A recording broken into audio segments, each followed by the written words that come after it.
The clinic paperwork sat on our kitchen counter like a grenade with the pin already pulled. I stood there with my toolbox still in hand, fresh from a 12-hour shift fixing HVAC systems in a downtown office building that smelled like stale coffee and corporate desperation. My back ached. My hands were covered in grease and dust. All I wanted was a beer, maybe some leftover pizza, and to collapse on the couch with something mindless on TV. Instead, I got this.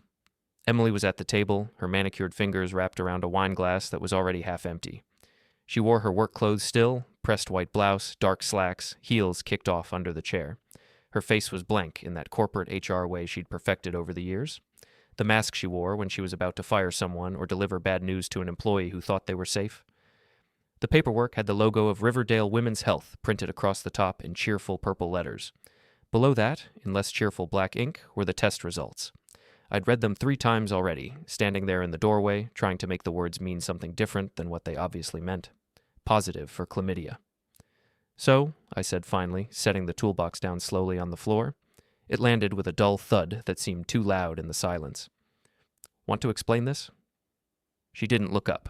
Her eyes stayed fixed on the wine glass, watching the dark red liquid swirl as she tilted it slightly. It's a mistake? A mistake! I picked up the paper, read the clinic's name again. Riverdale Women's Health Center. Date stamped 3 days ago. Monday afternoon at 2:15 p.m., according to the timestamp. Positive for chlamydia. Patient name, Emily Catherine Monroe. My last name, still my last name, even though right now I wanted to rip it away from her. This kind of mistake? Labs mix up results all the time, John. Her voice was steady, practiced, modulated to the exact tone she used in termination meetings. Calm, reasonable, professionally sympathetic while delivering the hammer blow. Utterly, completely full of it. There are hundreds of samples processed every day. Human error happens. I pulled out a chair and sat across from her at our kitchen table.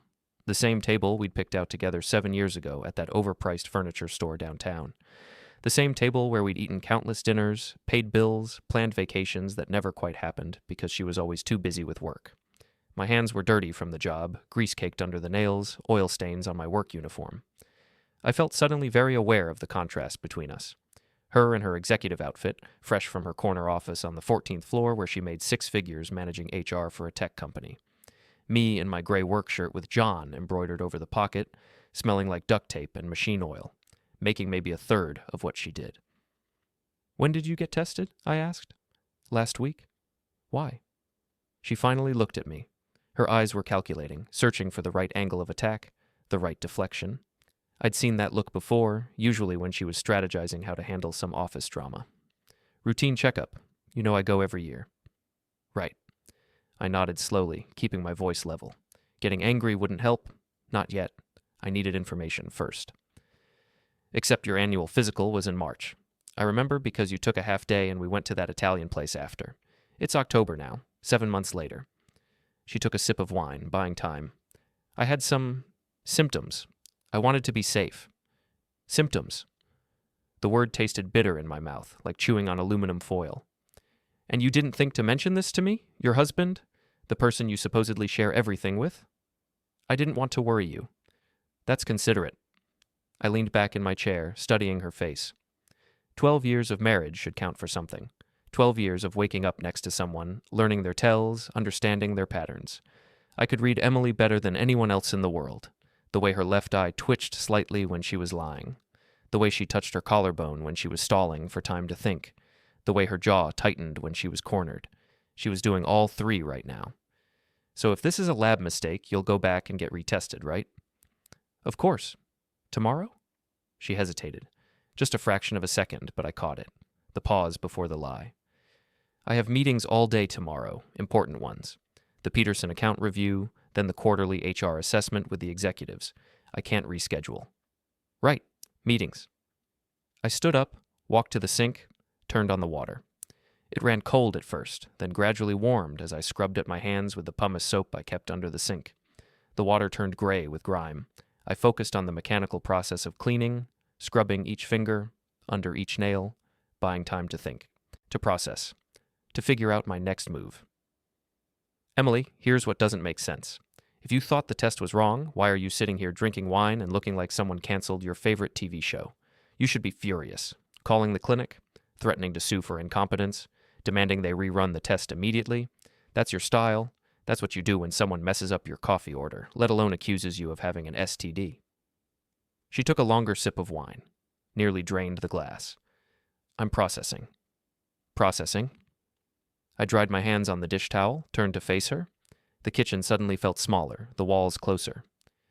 Were you at that wedding in Portland 2 weeks ago? Gina's wedding? You know I was. Girls' only trip, right? You, Gina, her bridesmaids. 4 days of celebrating, spa treatments, wine tasting, that whole thing. Yes. And you stayed at the Marriott downtown? Her eye twitched. The Hilton. I hadn't known which hotel. She'd just told me. I kept my face neutral, didn't let her see that she'd just given me information. Right. The Hilton. Downtown Portland. And you came back Sunday night, seemed fine, normal, a little tired from traveling, but normal. We had dinner, Thai takeout from that place on 5th Street. Watched that documentary about ocean life you'd wanted to see. You were tired, went to bed early. Everything seemed completely normal. What's your point? My point, I said, walking back to the table slowly, each step deliberate, is that chlamydia has an incubation period of 1 to 3 weeks. Sometimes symptoms show up in 5 days, sometimes they take longer, but the infection window is pretty well documented. Which means if you tested positive last week, you got infected sometime in the window that includes that Portland trip. Probably during the trip, given the timing. She set down her glass carefully, precisely centered on the coaster. You've been researching STDs? I've been thinking, Emily. Something I'm apparently better at than you gave me credit for. I pulled out my phone, opened the browser history I'd been looking at during my lunch break today. Medical websites, CDC information, forums for people dealing with infidelity. I'd gone down a rabbit hole that started with innocent curiosity and ended with sickening certainty. Chlamydia doesn't just appear out of nowhere. It's not spontaneous generation. Someone has to give it to you. And since we haven't been intimate for, I pretended to think, scrolling through my calendar in my mind, 3 weeks? Actually closer to 4 since before your Portland trip. Definitely before your trip. That means you got it from someone else. That's insane. Is it? I leaned forward, planting my hands on the table. Because here's what I think happened. I think you went to Portland for Gina's wedding, which was real. But I think something else happened that wasn't part of the official bridesmaid itinerary. Something that involved another person. And then you came home, and maybe you felt guilty, or maybe you were just smart enough to be worried, so you got tested. And boom, consequences. She stood up fast, her chair scraping back across the hardwood floor with a screech that made my teeth hurt. I'm not doing this. You're accusing me based on paranoid conspiracy theories and internet research. Then explain the test results. I told you, it's a mistake. Then get retested. I will. When? When I have time. Make time, Emily. This is your health. Our health. If you really think it's a mistake, you'd be at that clinic first thing tomorrow morning demanding answers. The fact that you're not tells me everything I need to know. We stood there, facing each other across the kitchen table, both breathing hard. This was new territory for us. We'd fought before, sure. About money. Mostly about how I never seemed to make enough in her eyes. About her long hours at the office, the weekends she spent working instead of with me. About my lack of ambition. My contentment with fixing HVAC systems instead of climbing some corporate ladder. About her family, my family, the future we supposedly wanted but never quite agreed on. But this was different. This had teeth. This had the weight of something that couldn't be taken back. Couldn't be smoothed over with an apology. I'm sleeping in the guest room tonight, she said finally, her voice cold and clipped. Sounds good to me. She grabbed her wine glass, now empty, and walked past me. Her perfume trailed behind her, that expensive stuff she bought at the department store downtown. Chanel something, the kind that cost more than I made in a day. She'd started wearing it about 6 months ago, said it made her feel more confident at work. I'd thought it was nice, professional. Now I wondered who else had been smelling it up close. I waited until I heard the guest room door close, the lock click into place. Then I sat back down at the kitchen table and stared at the test results for what felt like the 100th time. The words hadn't changed.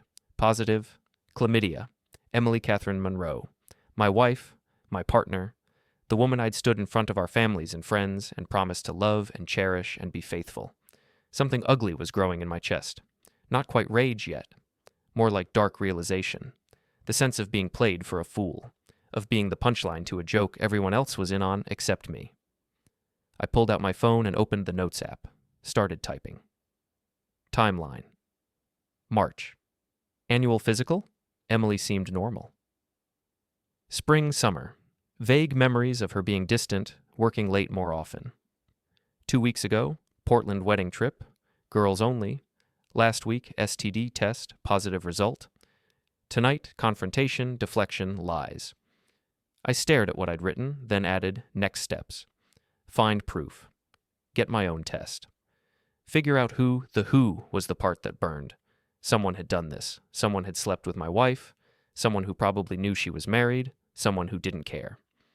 I got up, grabbed a beer from the fridge, twisted off the cap. Took a long drink. Then I went to our bedroom, the one we'd shared for 12 years, the one that suddenly felt contaminated, and started looking. Her nightstand was where I started. 2 drawers, both usually locked. She'd always said she kept work documents in there, confidential HR stuff about employees, salary information, disciplinary records, stuff she couldn't leave lying around. I'd never questioned it. Trust, right? That thing we were supposed to have in a marriage. I went to the garage, found my toolbox where I'd left it by the door, came back with a flathead screwdriver and a hammer, just in case. The lock on the top drawer was tiny, flimsy, the kind you'd find on a teenager's diary. It popped in about 15 seconds with minimal force. So much for Fort Knox. Inside was a phone. Not her iPhone with the rose gold case and the cracked screen protector she'd been meaning to replace for months. This was a cheap Android, the kind you could buy at a convenience store or a big box retailer for $50. A burner phone. The kind people used when they didn't want their communications tracked. The kind people used when they were doing something they shouldn't be doing. My hands shook as I picked it up. The screen was dark. I pressed the power button, expecting the device to be password locked. Instead, it instantly lit up, displaying the home screen. No password, no security. She'd been sloppy. Or maybe arrogant. Maybe she never thought I'd look, never thought I'd have reason to. The phone had minimal apps installed, messages, phone, photos, calculator, nothing else. It was bare bones, functional, purely utilitarian. I opened the phone app first. The call log loaded slowly and my stomach dropped as I scrolled through pages and pages of calls. All to one number. Outgoing, incoming, sometimes 3 or 4 times a day. Short calls, long calls, calls that lasted over an hour, late at night, early in the morning, during work hours. The most recent call was yesterday at 11 p.m., lasted 47 minutes. I'd been asleep by then, exhausted from a long day wrestling with a faulty cooling system in a high-rise office building downtown. I stared at the number. Area code 971. Oregon. Portland area. No, that wasn't quite right. I pulled out my own phone, Googled Oregon area codes. 971 was Portland and surrounding areas, but it was a newer area code, an overlay. The person could be anywhere in the metro area. I scrolled up through the call log, going back in time. 3 weeks ago, during the Portland wedding trip, the calls went absolutely crazy. 10, 15 calls a day. Some lasting just minutes, like quick check-ins. Others going for hours, like people settling in for long, intimate conversations. The pattern was obvious. Constant contact during the wedding weekend, then it tapered off slightly after she came home, but still regular, daily, sometimes multiple times a day. I copied the number into my own phone, saved it under unknown caller. Then I noticed the Messages app icon had a notification badge, hundreds of unread messages. No, not unread. I opened the app and realized they were deleted messages, but the phone hadn't been cleared properly. The trash folder was full. She'd deleted the conversations but hadn't emptied the trash. Another sign of arrogance or carelessness. I started reading. The first message I opened made my stomach turn. Emily, can't wait to see you this weekend. John doesn't suspect anything. He's clueless as always.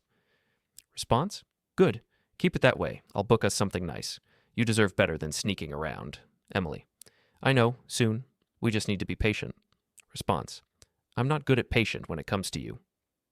I scrolled through more messages. Months of them. The earlier ones from spring were flirty, testing boundaries. Compliments about how she looked, how smart she was, how much fun they'd had at some party or dinner. Then they escalated. Plans to meet for coffee became plans to meet for drinks, became plans to meet at hotels. The messages got more explicit, more detailed. Some made me physically sick to read. The intimacy wasn't just physical, it was emotional. They talked about their days, their frustrations, their dreams, the kind of conversations married people were supposed to have with each other. Emily told this person things about me, about how I was stuck in a rut, how I had no ambition, how I was content being mediocre, how she deserved someone who challenged her intellectually and matched her drive. The person on the other end ate it up, Agreed with everything. Told her she was extraordinary and wasted on someone like me. Told her they had real chemistry and soul connection. All the romantic buzzwords that sounded profound but meant nothing. One message thread stood out, dated 3 weeks ago, right before the Portland trip. Emily. The wedding is perfect cover. Gina doesn't know anything, obviously. I told John it's girls only. Response. Smart. I'll fly in Saturday morning. Booked us a suite at the Hilton. 2 nights, late checkout Sunday. That gives us almost 48 hours. Emily. Perfect. I can't wait. I've been thinking about you constantly. Response. Same. This is going to be amazing.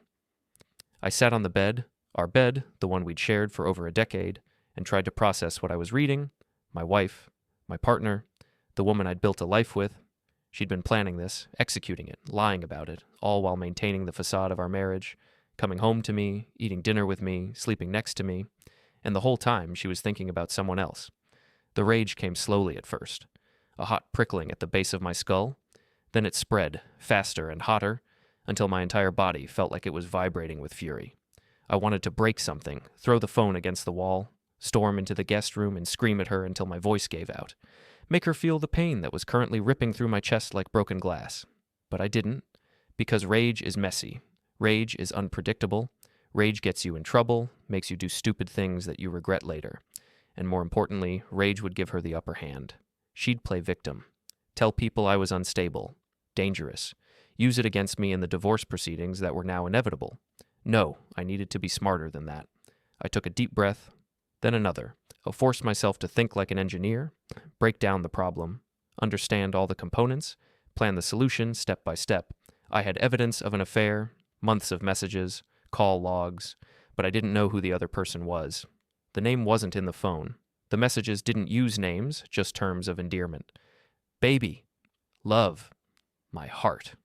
Vomit-inducing garbage, but nothing that identified the person. I went back to the call log, looked at that frequently called number again. 971 area code. I could call it, confront whoever answered. But that would tip my hand.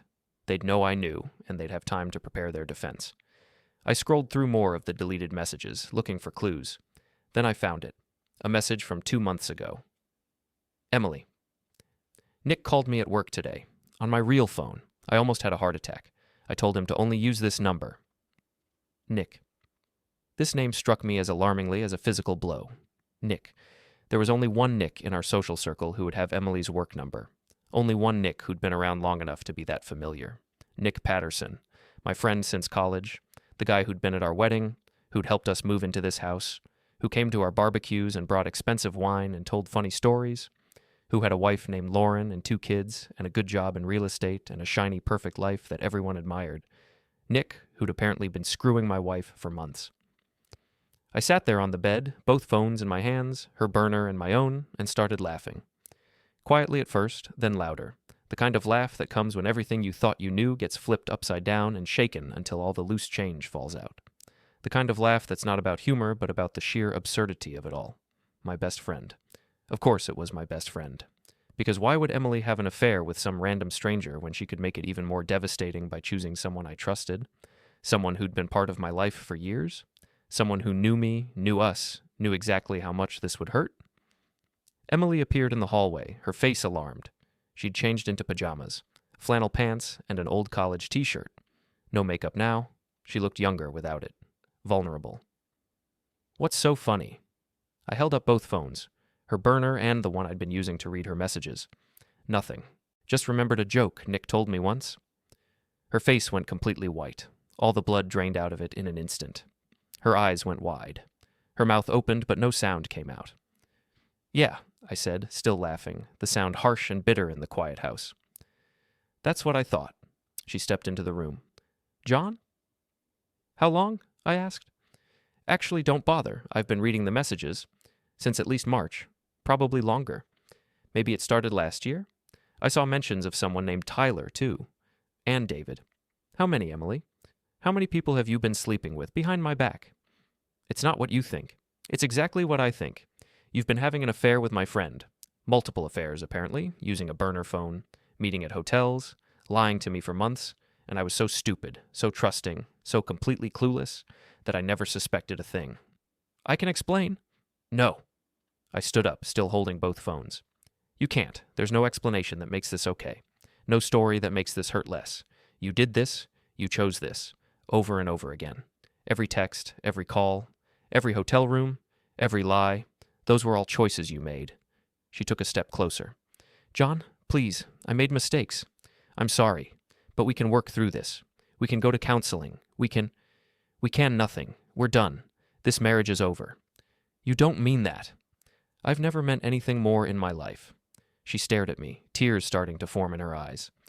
But they didn't look like tears of sadness. They looked calculated, strategic, the kind of tears she'd use to manipulate someone at work. What are you going to do? I don't know yet, I said honestly, but I'm going to figure it out, and Nick is going to figure some things out too. Don't you dare contact Nick. Why? You think he deserves protection? You think after what he did, what you both did, that I owe either of you anything? If you tell Lauren, you'll destroy their family. They have kids, John. Think about the kids. I am thinking about the kids. Those kids deserve to know what kind of person their father is. And Lauren deserves to know what kind of person her husband is, just like I deserve to know what kind of person my wife is. Emily's face shifted. The tears disappeared. Now it was cold calculation. If you do this, if you make this public, I will destroy you. I have resources, connections. I can make your life very difficult. You already did that when you started screwing around behind my back. I'm warning you. And I'm done listening to warnings from someone who broke every promise they ever made to me. I walked past her, still holding both phones. Sleep well, Emily. I left her standing in the bedroom and went to the living room, sat on the couch in the dark, pulled out her burner phone again, and scrolled to the recent calls. I found Nick's number, the same one that had appeared hundreds of times in the call log, and dialed it. It rang. Once, twice, 3 times. Then I heard it. Faint, but definitely there. A ringtone, coming from inside the house. I stood up slowly, followed the sound. My heart was pounding. Down the hall, past the guest room where Emily had locked herself in. The ringing got louder. I reached the living room, looked around, trying to pinpoint the source. There, on the couch, wedged between the cushions where someone had sat earlier, probably while I was at work. A phone buzzing and lighting up, the screen showing Emily as the incoming call ID. I picked it up. The phone was unlocked, no password. I answered the call on my phone. Hello? Silence on the other end. Then a man's voice, confused, cautious. Emily? No, I said, keeping my voice calm and level. This is John, Emily's husband. Who's this? The connection was immediately lost. I looked at the phone in my hand.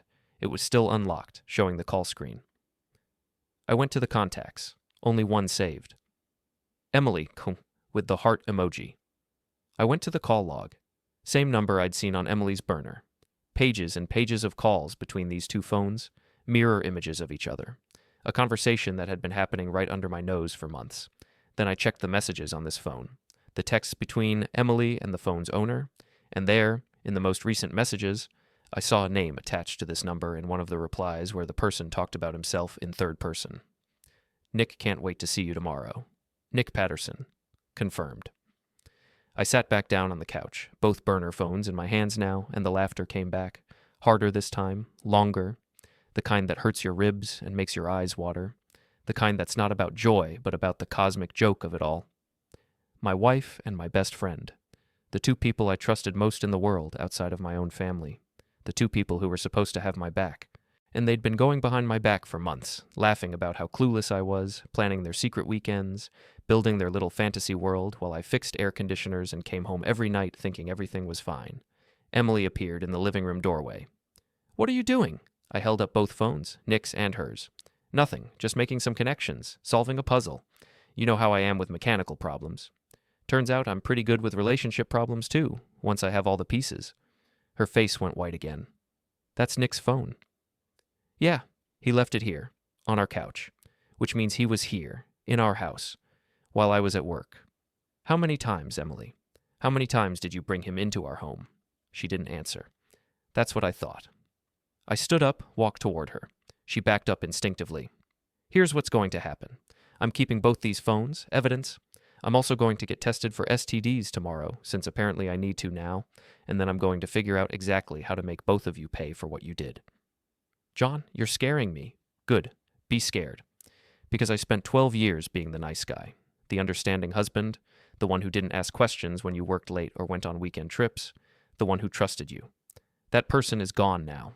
You killed him tonight when I found these phones. What's left is someone who's done being played for a fool. I walked past her, went back to the bedroom, and closed the door, locked it, sat on the bed with both phones, and started going through everything systematically. Every message, every photo, every call, building a timeline, understanding the full scope of the betrayal. It was going to be a long night, but I had time, and now I had information, and information was power. By morning, I'd have a plan. I didn't sleep that night. Sleep felt impossible. Every time I closed my eyes, I saw Emily and Nick together. Imagined their conversations, their laughter, the intimacy they'd built while destroying mine. Instead, I sat in the darkness of our bedroom with both phones, reading through months of messages, building a timeline of their affair. The blue light from the screens was the only illumination, casting shadows across the walls. Outside, the neighborhood was silent.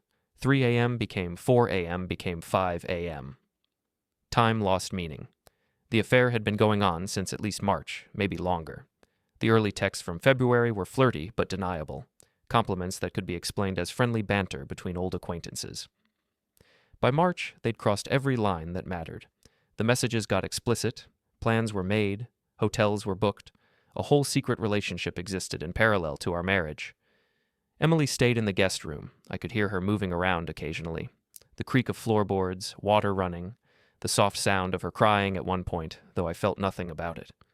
Maybe she was crying for herself, for getting caught, for the life she thought she'd carefully constructed falling apart. I didn't care which. By morning, I'd learned several key things. First, Nick had positioned himself as Emily's savior. He told her she was too smart for someone like me, that I was holding her back from her true potential, that she deserved someone who challenged her intellectually and matched her ambition. Classic manipulator tactics, and she'd eaten it up like candy. Every message where he criticized me, she'd responded with agreement, sometimes adding her own complaints. I was boring, predictable, content with mediocrity, a disappointment. Second, they'd been meeting regularly, not just Portland. There were references to Seattle in April, a weekend she told me was a work conference, Tacoma in May, supposedly visiting her college roommate who I'd never met, Vancouver in June, the trip she'd claimed was a spa weekend with girlfriends, every lie carefully constructed, every detail planned. They'd even discussed strategy for avoiding suspicion, tips on covering their tracks, jokes about how easy it was to fool their respective spouses. Third, Nick's wife Lauren had no idea, at least according to the texts.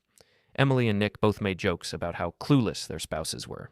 That particular phrase appeared 6 times in the messages I'd read. Lauren's clueless. John's clueless. Like it was a game, like we were the entertainment. The photos were worse than the texts. Selfies in hotel rooms, faces close together, smiling, pictures of them in bed. Nothing explicit enough, but intimate enough to make my stomach turn. Emily wearing lingerie I'd never seen. Nick shirtless, his arm around her. Both of them looking happy. Genuinely happy in a way I couldn't remember Emily looking with me in years. There was a video, just 15 seconds long, dated 3 weeks ago during the Portland trip. They were in a hotel room with a view of the city. Nick was behind the camera, filming Emily as she spun around in some expensive dress, laughing. "Beautiful," Nick's voice said. "Absolutely beautiful." Emily blew a kiss at the camera. "This is perfect," she said. "I wish we could do this all the time." "Soon," Nick responded. "Soon we won't have to hide." I watched that video 5 times, each viewing like swallowing glass. At dawn, I made coffee, strong and black, the way my father used to make it when he worked early shifts at his garage. I stood in the kitchen watching the sunrise through the window, the sky turning from black to gray to pale orange. A new day, the first day of whatever came next. I called in sick to work. My supervisor Pete answered on the 3rd ring, his voice rough with sleep. "John, you okay?" "Not really. I need a personal day, maybe a couple." Pete was quiet for a moment. Yeah, I'd worked for him for 15 years. Never called in sick except maybe twice, both times for the flu. He knew something was seriously wrong. "Take all the time you need. We'll manage." "Thanks, Pete." "You sure you're okay?" "No, but I will be." "All right. Call me if you need anything." I hung up and went back to the phones. Started taking screenshots of everything, the texts, the call logs, the photos, saved them all to a secure cloud storage account Emily didn't know existed, backed up the backups, made sure nothing could be deleted or lost. At 7 a.m., Emily emerged from the guest room. She'd showered, put on makeup, dressed for work in another crisp blouse and tailored pants. Her armor, the professional mask firmly back in place. She was trying to maintain normalcy. Pretend last night hadn't happened. That was her strategy. Compartmentalize, minimize, move forward. "We need to talk," she said, standing in the kitchen doorway. "No," I replied, not looking up from my coffee. "We really don't." "John, please, I can explain." "Can you explain, Nick?" She froze, hand still on the doorframe. "What?" I finally looked at her, really looked at her, tried to see the woman I'd married 12 years ago, the woman who'd stood in a white dress and promised to love me, to be faithful, to build a life together. I couldn't find her. Either she'd changed completely, or she'd never been who I thought she was. "Nick Patterson, your soulmate, the guy you've been sleeping with since at least March, the one you went to Portland with 2 weeks ago, the one who thinks I'm too stupid to notice what's happening in my own marriage. That Nick." "I don't know what you're talking about." I slid both phones across the counter toward her, the burner phones that had destroyed any remaining illusion of my marriage. "Sure you don't." She stared at them, her carefully constructed facade cracking. Her face went through a rapid sequence of emotions: panic, anger, calculation, more panic. Finally, she landed on defiance. Her chin lifted, her shoulders straightened. "You went through my private things." "Your private burner phone?" "Yeah, I did. It was locked in your nightstand," which I opened with a screwdriver. Took about 15 seconds. "You're welcome." That's a violation of trust. The sheer audacity of that statement actually made me laugh. A short, harsh bark of laughter that had no humor in it. "Oh, that's rich. That's absolutely precious. Trust. You're really going to stand there in our kitchen and talk to me about trust right now? After everything I found on these phones?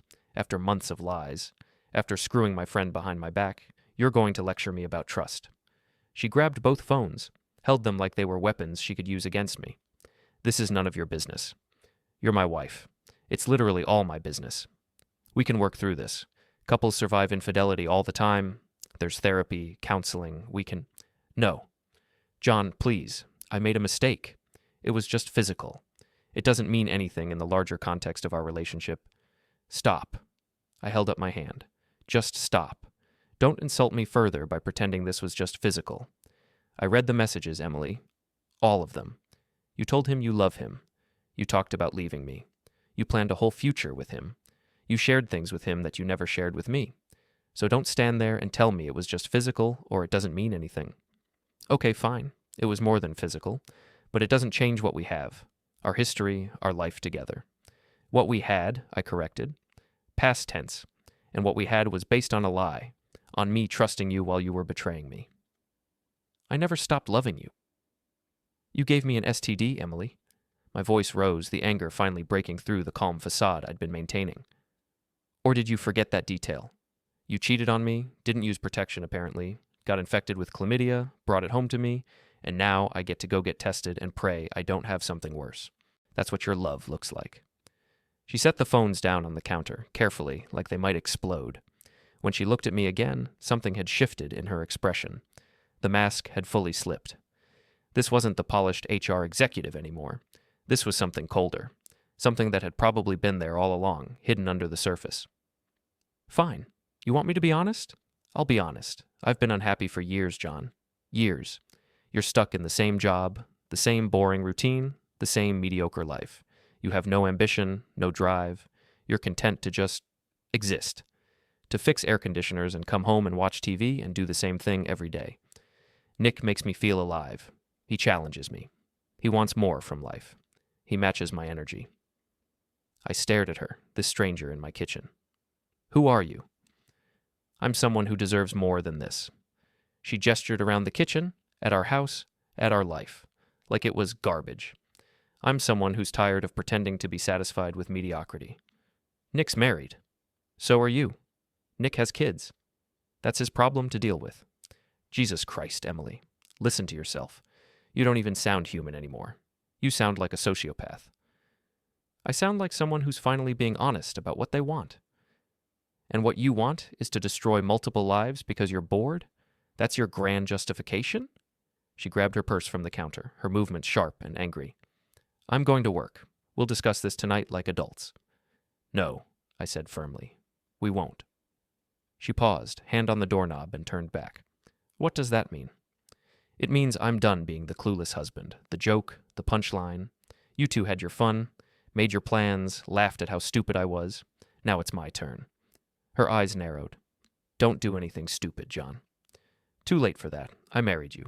Can't get much stupider than that. She opened her mouth to respond, thought better of it, and left. The door slammed behind her with enough force to rattle the frame. I waited until I heard her car start, heard it pull out of the driveway, heard the sound of the engine fade into the distance. Then I picked up my phone and started making calls. The first call was to a lawyer. I'd looked one up last night during my sleepless research marathon. Bradley Hoffman, family law specialist, good reviews, reasonable rates. His secretary answered, scheduled me for a consultation that afternoon. The second call was to my doctor's office. Made an appointment for STD testing. The nurse on the phone was professional, didn't ask questions, got me in for tomorrow morning. The third call was the important one. I pulled up Nick's number. The real one, not the burner. His business number that I'd had saved in my phone for years. Called it directly. He answered on the second ring, his voice chipper and professional. Nick Patterson, how can I help you? Hey Nick, it's John. A pause. Brief but noticeable. John, hey, what's up? Need to talk to you about something, in person. You have time this morning? I'm actually pretty slammed today. Can it wait? No, it's important. It's about Emily. Another pause. Longer this time. I could practically hear him calculating, trying to figure out what I knew. Is everything okay? That depends on your definition of okay. Where are you right now? At the office. Why?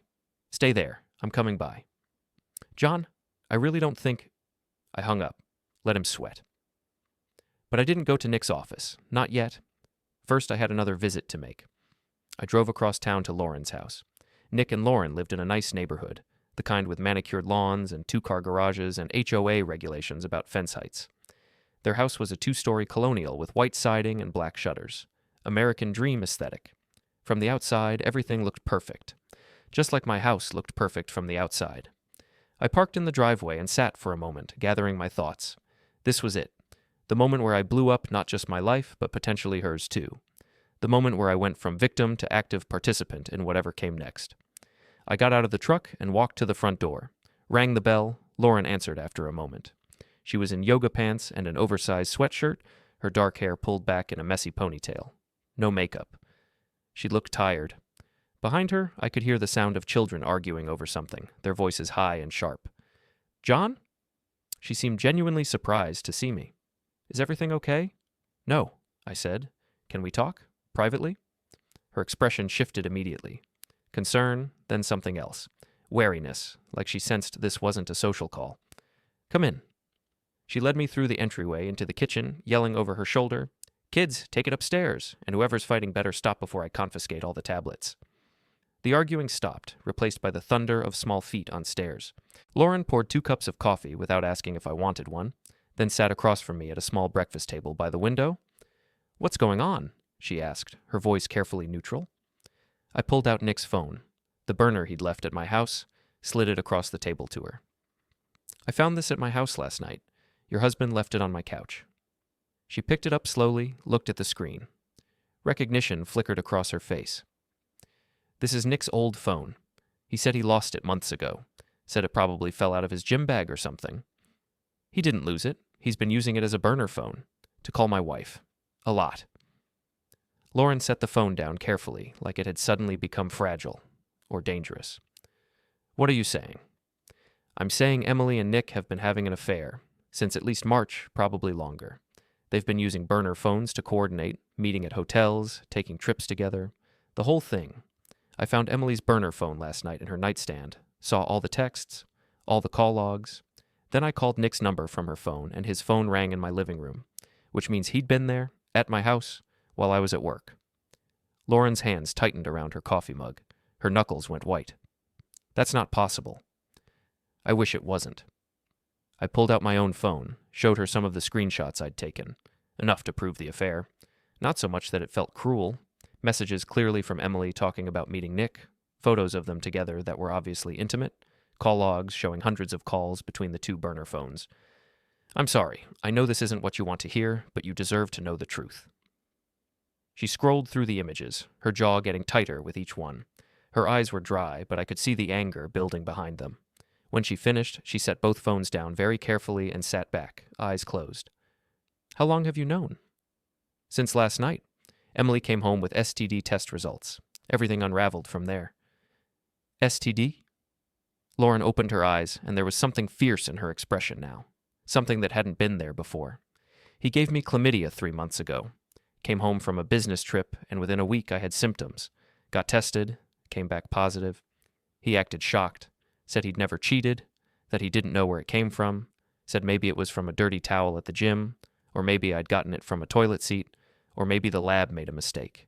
He made me feel crazy for even suggesting he'd been unfaithful, made me feel like I was the problem, and I believed him. I actually believed him." We sat there in silence for a moment. Two people who'd been made fools of. Two people who'd trusted their spouses and been betrayed in the most intimate, devastating way possible. The morning sun streamed through the kitchen window, bright and cheerful, completely at odds with the darkness of the conversation. "What do you want to do?" Lauren asked finally, her voice very calm. Too calm. The kind of calm that comes right before an explosion. "I want revenge," I said honestly. "Not the legal kind. Not the kind where we file for divorce and split assets and eventually move on with our lives and maybe stay friends for appearances. I want them to hurt the way we're hurting. I want them to feel what they did to us. I want consequences that matter."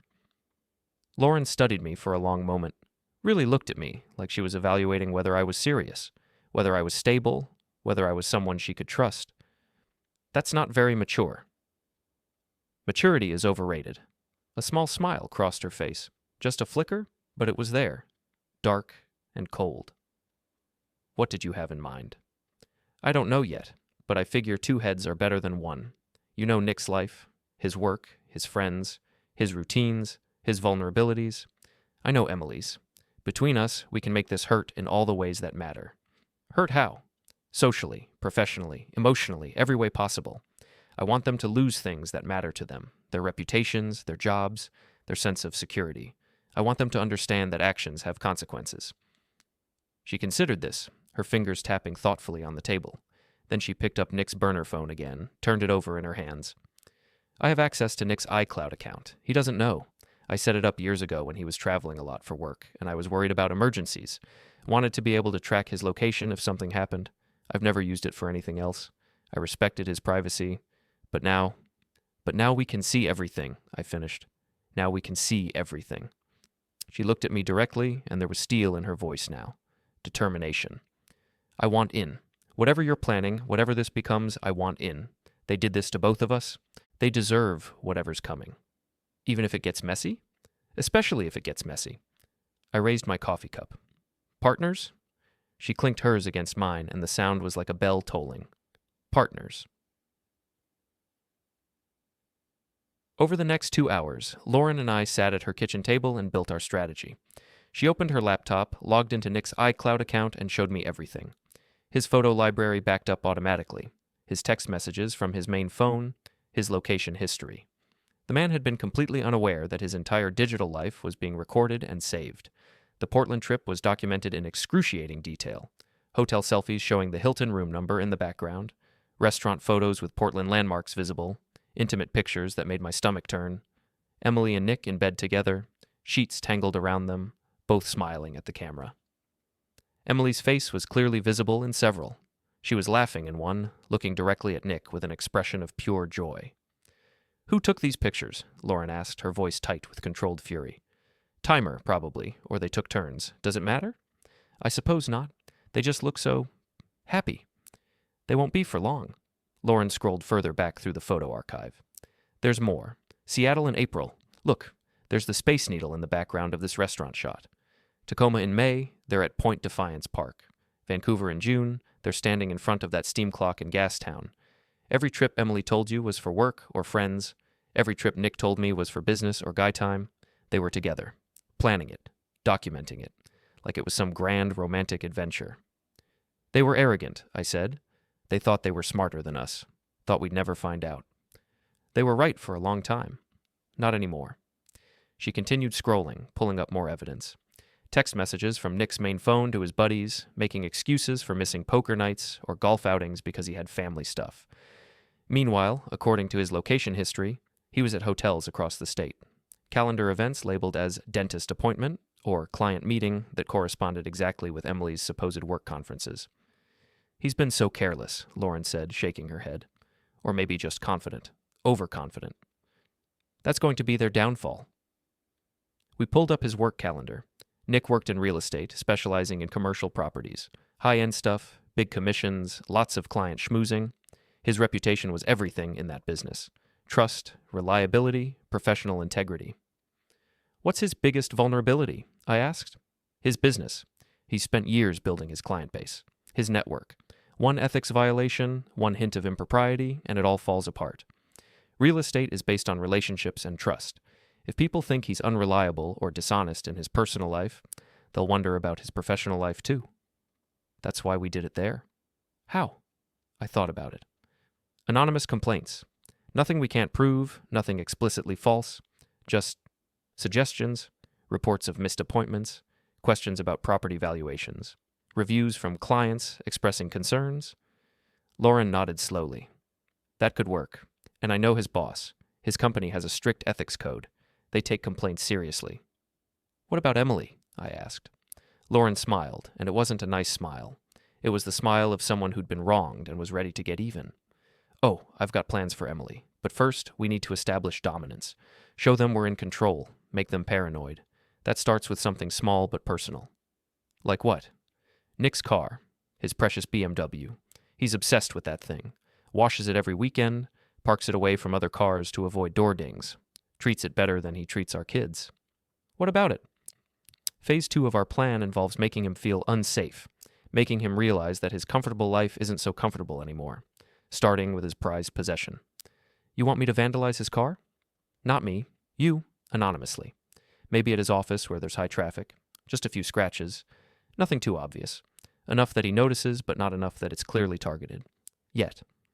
That's petty. That's the point. Big dramatic gestures get you caught. Small violations accumulate.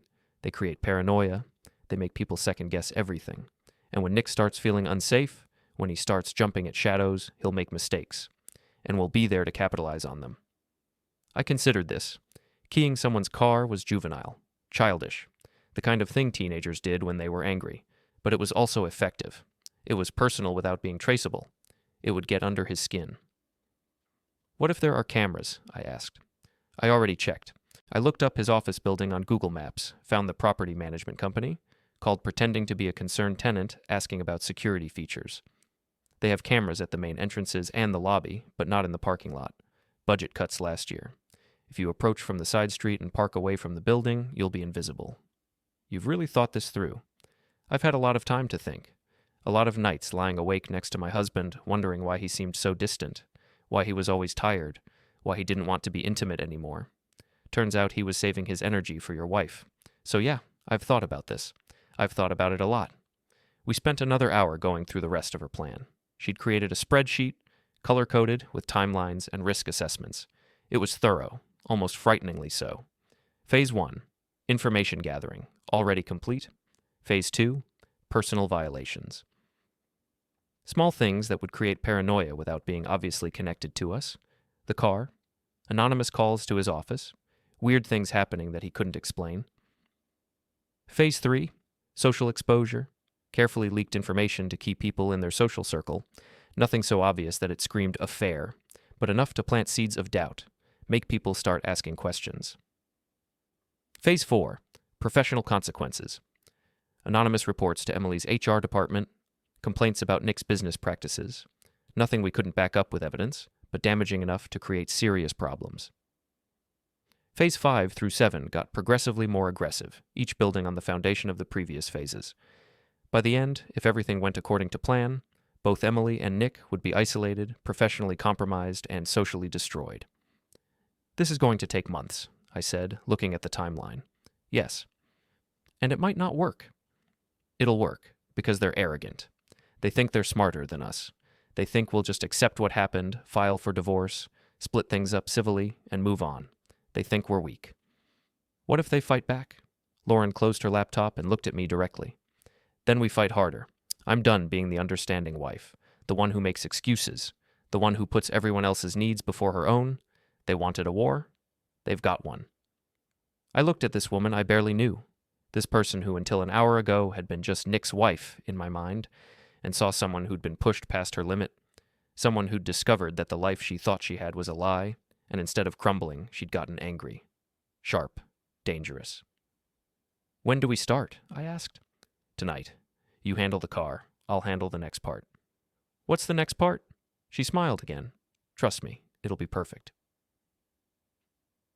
That night, I sat in my truck outside Nick's office building. It was nearly 10 p.m.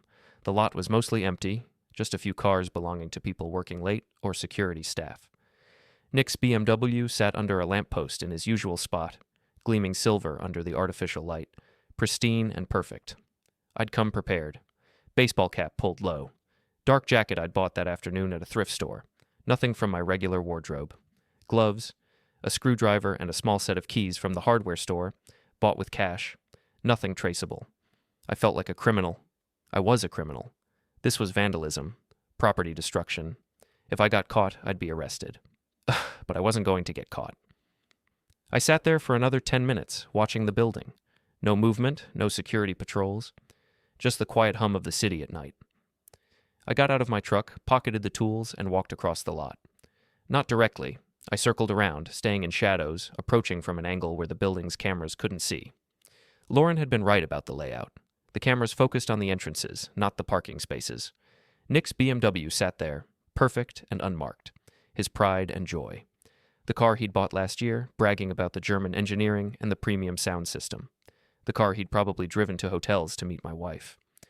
I knelt beside the driver's side door, pulled out the screwdriver, positioned it against the paint. My hands were shaking. This was it, the line I was crossing, the moment where I stopped being the victim and became something else. I dragged the screwdriver backward along the door panel. Once. The scraping sound was loud in the quiet lot. The paint peeled away in a thin line, exposing the primer underneath. I did it again, twice more. 3 deep gouges in the silver finish, each about a foot long. Not huge, but impossible to miss. Then I walked around to the passenger side, did it again. Faster this time, my heart pounding, adrenaline overriding the shaking. More scratches, more violated paint, more visible damage to his precious possession. I finished, pocketed the screwdriver, and walked back to my truck. Calm, steady. Like I was just another person heading to their car after a late night at work. Got in, started the engine, drove away slowly, carefully, obeying every traffic law. My phone buzzed before I even got home. Lauren. Poker game canceled. Told all the guys Nick has a family emergency. They're rescheduling at someone else's house next week. Nick's furious. How'd your errand go? I replied, "Car's done. He'll see it in the morning." Perfect. Phase 2 initiated. I pulled into my driveway, parked, sat there for a moment with the engine off. My hands had stopped shaking. I felt calm, focused, clear-headed for the first time in 24 hours. This was just the beginning. The opening move. The first shot in a war that Nick and Emily didn't even know they were fighting yet. But they'd find out soon enough. I got out of the truck, went inside, and found Emily's suitcase in the guest room. She'd come home while I was out, packed some things, and left again. Probably staying at a hotel, or maybe at Nick's house if Lauren hadn't gotten home yet. Didn't matter. I went to the bedroom, locked the door, and pulled out both burner phones again. Continued my documentation, continued building the case, continued planning the next moves. Outside, the neighborhood was quiet. Normal. Just another Thursday night in suburbia. But inside this house, inside my head, a different story was being written, and it was going to be a long one. Nick noticed the scratches at 7 a.m. I know the exact time because Lauren texted me a screenshot of his messages to her, sent in rapid succession as he stood in his office parking lot, presumably staring at his damaged BMW in disbelief and rage. Who the scratched my car? This is unbelievable. Are you kidding me right now? I'm calling the cops. Somebody did this on purpose. Lauren's response was perfect, calm, detached, exactly what you'd expect from a concerned wife who had no idea what was happening. Oh no, that's awful. Maybe someone at the office? Did you check if anyone else got vandalized? No, just mine. It's targeted. Targeted? Who would target you? Did you park under the cameras? No, I parked in my usual spot. Maybe check with building security. They might have footage from nearby cameras. So sorry this happened. I could imagine him storming around the parking lot, checking other cars, finding them all untouched. Realizing this wasn't random, weren't teenagers or vandals the ones who crashed into several cars. This was specific, personal. Someone had singled out his car. My phone buzzed. Emily, calling from her hotel or wherever she'd spent the night. I let it go to voicemail. She called again immediately. I let that one go too. Third call, I answered. What? We need to talk. Her voice was sharp, demanding. We talked yesterday. Nothing's changed. John, someone scratched Nick's car last night. Do you know anything about that? I almost laughed. The audacity. Why would I know anything about Nick's car? Don't play games with me. I'm not. I'm at home. Been here all night. Well, most of the night. I did go out for dinner around 6, got home by 9. Why? Where did you go? None of your business. We're separated, Emily. I don't owe you an itinerary. Silence on her end. Then, he thinks you did it. Nick thinks a lot of things, most of them wrong, like thinking he could screw my wife behind my back and I'd never find out. This isn't funny. No, what's not funny is you calling me to defend your boyfriend, the one you've been cheating with for months, the one who's apparently more important to you than 12 years of marriage. That's not funny at all. I wasn't defending him. You just what? Wanted to make sure I wasn't fighting back? Wanted to warn me that Nick's upset? Let me be very clear. I don't care if Nick's upset. I don't care about his car. I don't care about him, period. He made his choices. Now he gets to live with whatever happens next. Did you do it? I was at work yesterday until 5 p.m. Pete can verify that. Then I went to dinner at that diner on Market Street. The waitress can probably verify that too if anyone cares enough to ask. Then I came home and went to bed. So no, I didn't scratch Nick's precious BMW, though I can't say I'm upset that someone did. I hung up before she could respond, set my phone to silent, poured another cup of coffee. Work was actually a relief that day. Mechanical problems I could solve with logic and tools. A broken compressor in a downtown bank that needed replacing, a refrigerant leak in a restaurant kitchen that took 3 hours to trace and repair. Normal problems with normal solutions. Problems where I knew what to do, where the answers were in manuals and experience, not in human psychology and betrayal. Pete found me on lunch break, sitting in my truck eating a sandwich and reading through more messages on Emily's burner phone. You doing okay? He asked, leaning against the truck bed. You've been quiet, more than usual. Just personal stuff. The wife situation. Pete nodded. He was 50-something, divorced twice, currently on his third marriage and navigating those waters carefully. He understood relationship problems in the way only someone who'd lived through them multiple times could. Anything you want to talk about? Not really, just working through some things. She cheating on you? I looked up, surprised. Pete shrugged. Seen that look before, on my own face, in the mirror, about 15 years ago with wife number 1. Yeah, I admitted. She's cheating. Has been for a while. I'm sorry, John, that's rough. It is what it is. What are you going to do? Haven't decided yet. Lawyers involved. Divorce is coming. Beyond that. I shrugged. Pete was quiet for a moment, then clapped me on the shoulder. Take care of yourself. Don't let it eat you up. Don't let it make you someone you're not. I won't, I said, lying through my teeth, because it was already eating me up, already changing me, and I wasn't sure I minded. At 3 p.m., Lauren called. Nick's freaking out. He filed a police report about the car, gave them a whole statement. Will that be a problem? Not unless they have evidence, which they don't. I made sure to mention in passing that you were at work during the time frame when it probably happened. Gave them Pete's number as a reference, just in case they want to verify. You called the police? Nick called from our landline while I was in the room. I just happened to be part of the conversation. Concerned wife trying to be helpful. Mentioned that you work in maintenance and have an alibi. Purely innocent. You're scary good at this. Thank you. She paused. We need to escalate. Nick's paranoid now, but he's not broken. Emily's probably comforting him, playing the victim, strengthening their bond against the big bad world. We need to attack from both directions at the same time. Make them turn on each other instead of supporting each other.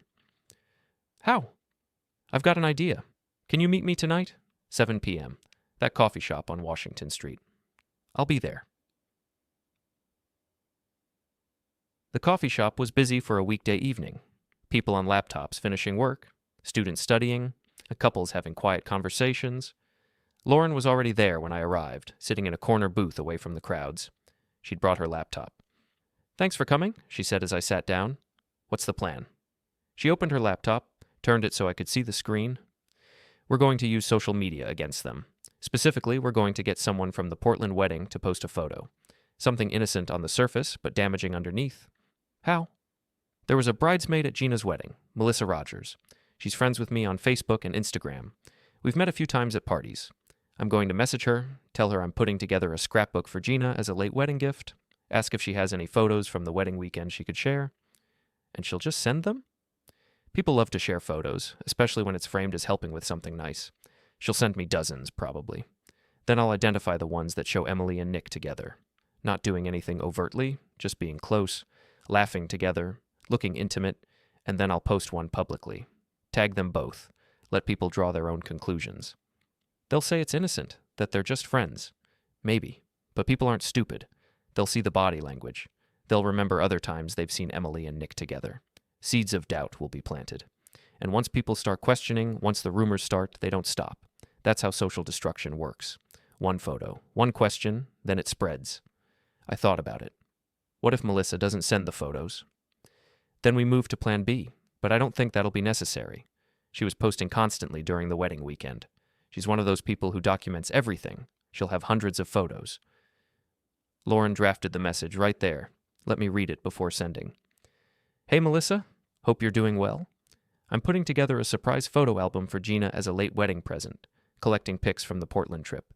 Would you be willing to share any photos you took that weekend? Trying to capture all the fun memories? Thanks so much. She hit send. Now we wait. We didn't have to wait long. Melissa responded within 10 minutes. OMG, that's so sweet. Yes, I have tons. Let me put together an album and share it with you. 20 minutes later, a Google Photos link appeared. Lauren opened it. There were easily 200 photos from the wedding weekend. The ceremony, the reception, the after party, candid shots of people drinking and dancing and celebrating. And there, scattered throughout, were photos of Emily and Nick. In some, they were just in the background. In others, they were side by side. In several, they were clearly paired off, away from the rest of the group, heads close together. One photo showed them at dinner, sitting next to each other, Nick's hand on Emily's back. Another showed them on a hotel balcony, looking out at the Portland skyline, standing so close they were almost touching. The most damaging one was from the reception, Emily and Nick dancing together. It wasn't a formal dance, more like swaying to music, drunk and happy. Nick's arms were around her waist. Emily's head was on his shoulder. They looked like a couple. They looked like people in love. That one, I said, pointing. Yeah, Lauren agreed. That's the one. She saved it. Spent a few minutes crafting the perfect caption. Nothing too obvious. Nothing that screamed affair. Just something that would make people look twice. Missing these two. Portland was amazing. Wedding memories, good times. She tagged Emily. Tagged Nick. Set it to public. Hit post. We sat there refreshing the page, watching the engagement numbers tick up.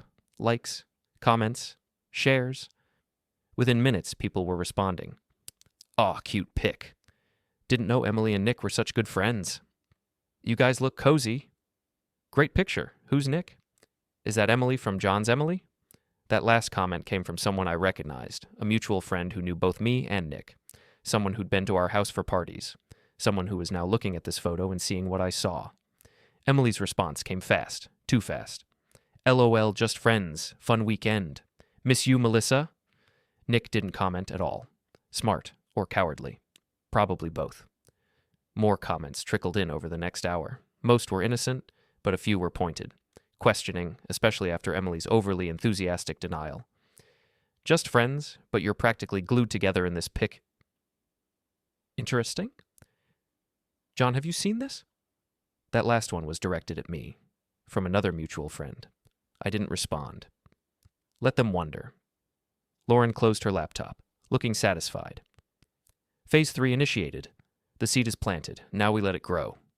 What if Nick and Emily just ignore it, weather the storm? They can try, but people are already asking questions. I'm getting private messages from friends wondering what's going on. Nick's getting them too. I can see his phone notifications on our shared iPad. He's panicking, trying to figure out how to respond without making it worse. Good. We sat there for a while longer, drinking coffee that had gone cold, watching the post accumulate more engagement. It was surreal. This moment where our private pain was becoming public knowledge, where the secret Emily and Nick had protected for months was starting to crack open. "Are you sure you want to do this?" Lauren asked quietly. "Once we go down this road, there's no going back. Their lives will be destroyed. Maybe ours too, in different ways." I thought about the STD test results, the burner phones, the months of lies, the way Emily had looked at me this morning when she called to defend Nick, the way she'd dismissed 12 years of marriage like it was nothing. "I'm sure," I said. "Okay then." Lauren stood up, gathered her things. "Next phase starts tomorrow. I'm making anonymous calls to Nick's office. Ethics complaints. Nothing we can't back up, but enough to put him under scrutiny." "What kind of complaints?" "Missed client meetings that correspond with his hotel weekends. Questions about property valuations on deals he closed during periods when his location history shows he was out of town. Concerns from a potential client about his professionalism. They'll have to investigate. Even if they find nothing, the investigation itself will damage his reputation. His boss will ask questions." "Exactly. And Nick will have to answer them. Have to explain where he was on certain dates. Have to provide documentation. Have to defend himself. And the more he defends, the more he reveals." "Well, you've thought of everything." "I've had time to think. A lot of time lying awake at night. Now I'm putting those thoughts into action." We left the coffee shop together. Lauren headed to her car. I stood in the parking lot for a moment, looking at the evening sky. It was getting dark earlier now, autumn settling in. The air had that crisp quality that meant winter was coming. Everything was changing. My marriage was over. My friendship with Nick was destroyed. My comfortable life was gone. But instead of feeling lost, I felt focused, purposeful, like I'd found something I was good at that I never knew existed. Revenge. My phone buzzed. Emily. "Take down that photo." I replied. "I didn't post it. Melissa did. Public photo, public event. Not my problem." "You're behind this." "Behind what? A bridesmaid sharing wedding photos? You're paranoid." "I know you and Lauren are working together." "Good. You should be worried." "This is going to backfire, John. You're making yourself look petty." "At least I'm not making myself look like a cheater. That's your job." I blocked her number. Didn't need to hear any more. The conversations were circular now, pointless. She'd made her choices. I was making mine. I drove home, parked in the driveway, went inside. The house was empty, silent. For the first time in 12 years, it felt like my space. Not our space, mine. I went to the bedroom, sat on the bed, and looked at my phone. The Instagram post from Melissa had over 300 likes now. The comments were multiplying. The questions were getting more pointed. This was working. I smiled, set my phone down, and went to make dinner. For the first time in days, I actually felt hungry.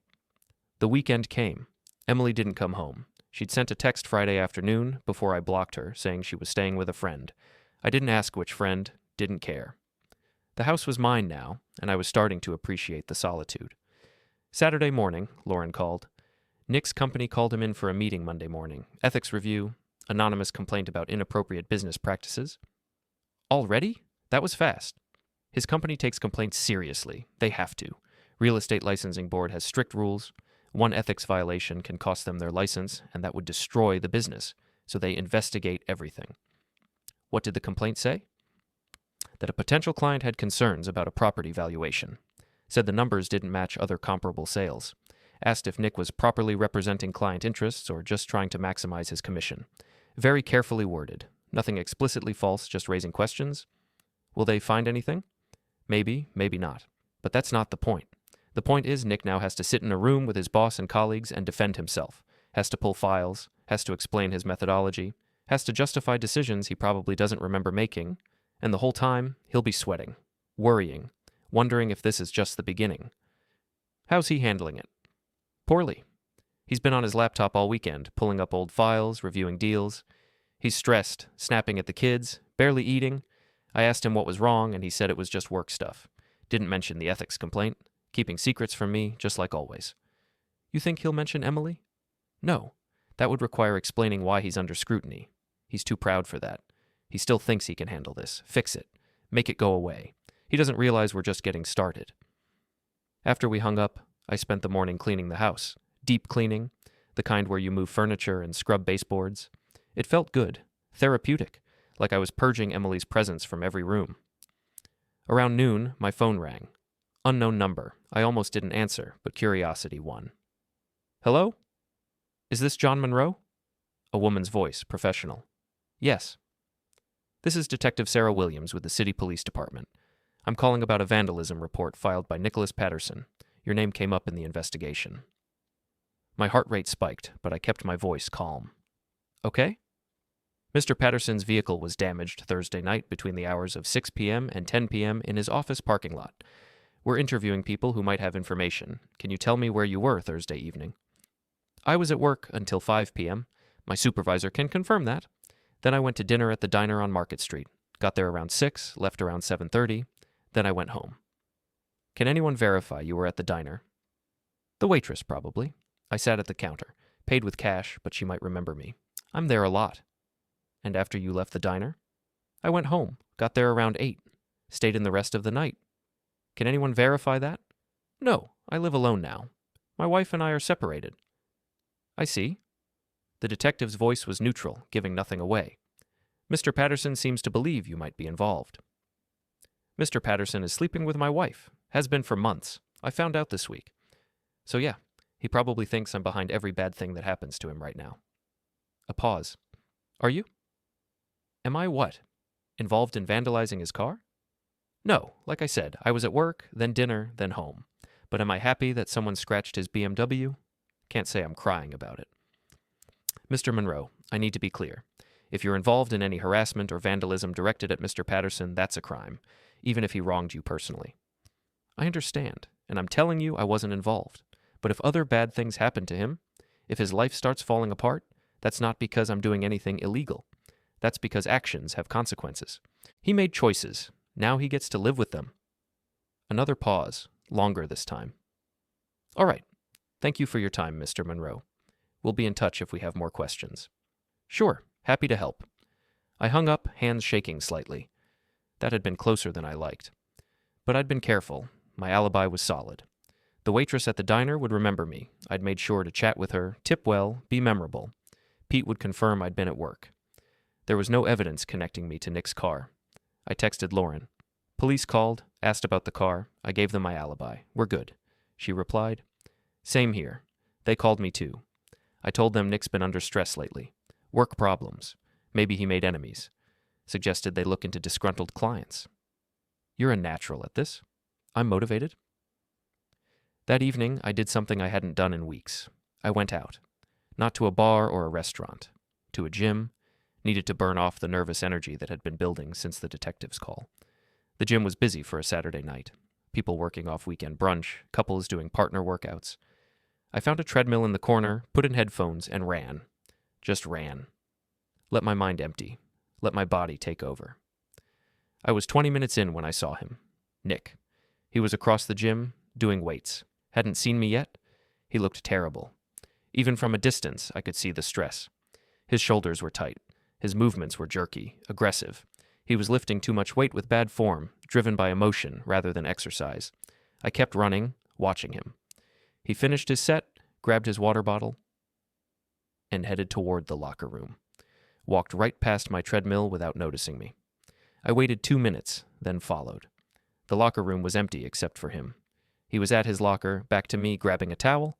I walked up slowly, deliberately, stopped about 10 feet away. Hey, Nick? He spun around, eyes wide, saw me. His face cycled through surprise, fear, and anger in rapid succession. What are you doing here?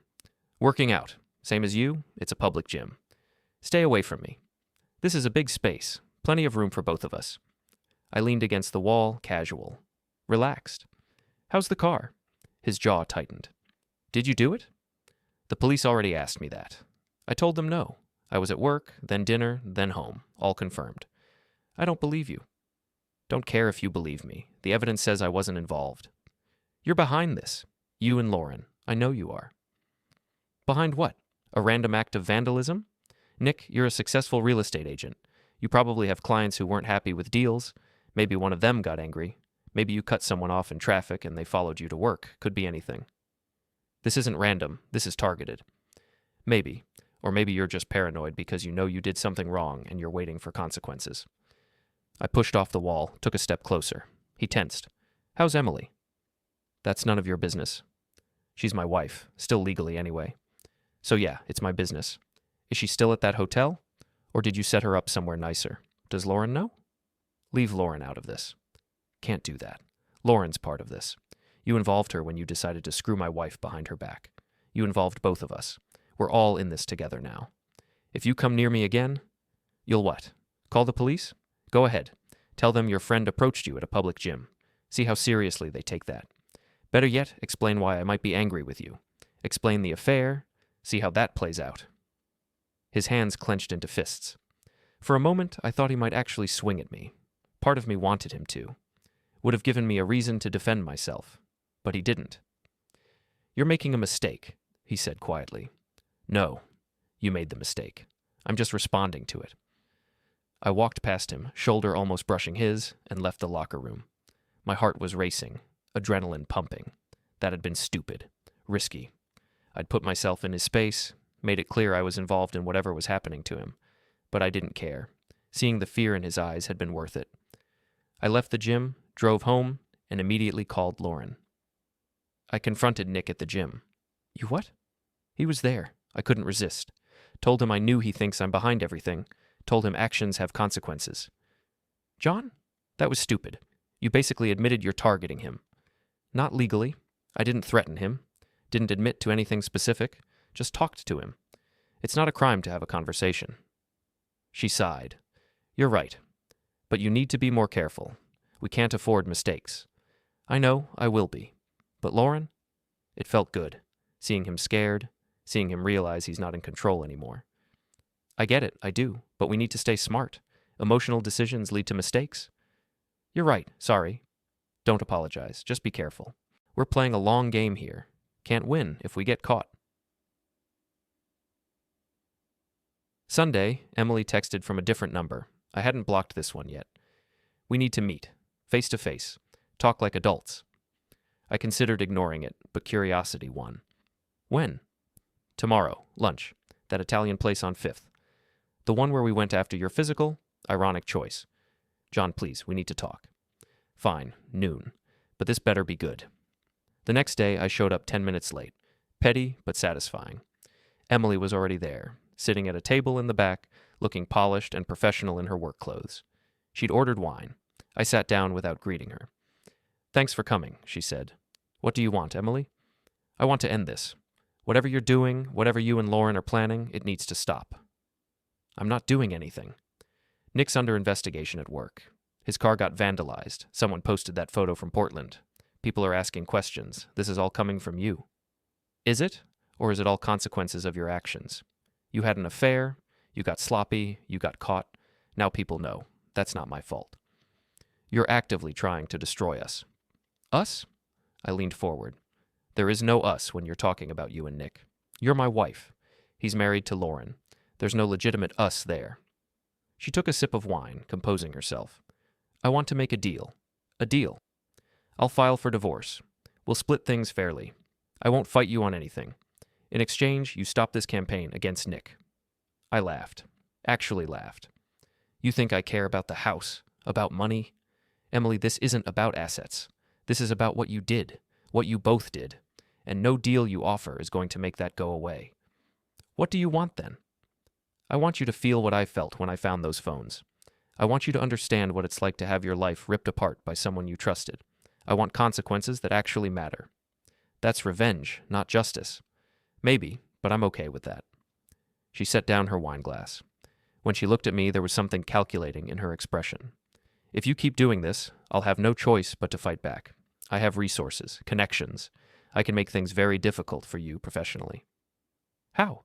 Going to call Pete and tell him his employee's wife cheated on him? Pretty sure that makes you look bad, not me. I can make claims, file complaints, suggest you're unstable, dangerous. Go ahead. I've got documentation of everything you did. Photos, messages, call logs. I'll share all of it. Show everyone exactly what kind of person you are. Her face paled. That's private. Not anymore. You wanted to keep secrets? Should have been better at it. We sat there, staring at each other. The restaurant was busy around us, people eating and talking and living normal lives. And here we were, our marriage ending in threats and anger. I loved you once, she said quietly. Maybe, but not enough. Not enough for what? To not do what you did. She stood up, leaving her wine unfinished. This isn't over. You're right, it's not. It's just getting started. She left. I sat there for a few more minutes, then ordered lunch for myself. Ate slowly, enjoyed the food, paid with cash, and left a generous tip. My phone buzzed. Lauren. Nick just got suspended from work. Pending ethics investigation. 2 weeks with pay while they review his files. Seriously? Seriously, he's furious. Pacing around the house. I've never seen him this stressed. Good, let him sweat. What's next? I don't know yet, but we'll figure it out. I drove back to work, parked in the lot, sat there for a moment. Everything was escalating faster than I'd anticipated. Nick suspended, Emily threatening to fight back, the police still sniffing around. But we were winning. They were reacting, scrambling, making mistakes. And we were just getting started. Monday morning started with a phone call I wasn't expecting. Mr. Monroe, this is Janet Weiss from Riverside Tech. I'm the Director of Human Resources. Emily's direct supervisor. I sat up straighter in my truck. I was parked outside a job site, about to start work on a faulty cooling system in a 12-story office complex downtown. The morning was cold, fog rolling in from the bay, and I'd been sipping coffee from my thermos when the phone rang. Yes? I'm calling because we've received some concerning information regarding Emily's conduct at our company. I understand you and Emily are currently separated? We are. She's been staying elsewhere for the past week and a half. I see. There was a pause, the sound of papers shuffling in the background. Mr. Monroe, I need to ask you some difficult questions, and I want to be upfront about why I'm calling. Have you had any contact with our company's anonymous ethics hotline in the last several days? No, I haven't contacted your company at all. I see. Another pause, longer this time. We've received a detailed complaint about inappropriate workplace relationships Emily may have engaged in with subordinates. The complaint included some very specific details, text message screenshots, descriptions of interactions, timeline information.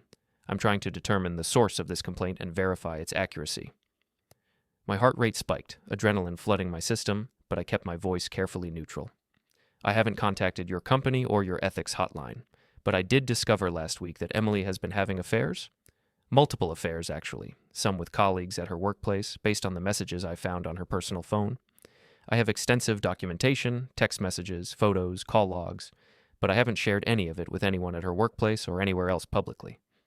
Could someone else have accessed this documentation? A family member, a friend? I don't know how they would have. I've kept everything on my personal devices and in secured cloud storage. The only other person who knows the full extent of what I found is... I hesitated, then decided honesty was probably the best policy here. Nick Patterson's wife, Lauren.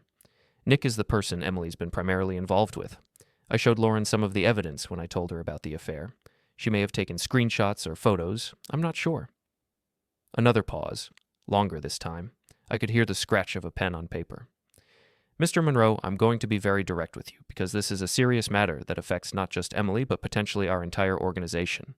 The information we received is extremely detailed and, if accurate, indicates that Emily has violated several company policies regarding workplace relationships, conflicts of interest, and potential harassment. We're conducting a full investigation starting today. I wanted to give you a courtesy call because this will almost certainly impact your divorce proceedings, and I thought you should be aware. I appreciate that, Ms. Weiss. Can I ask what specifically was reported? I can share some general information. The complaint alleges that Emily engaged in romantic relationships with at least 2 subordinates over the past 2 years. Tyler Henderson in sales, who reported to her, and David Chang in marketing, who also reported to her indirectly. The complaint includes screenshots of text messages that appear to show her using her position of authority to initiate and maintain these relationships.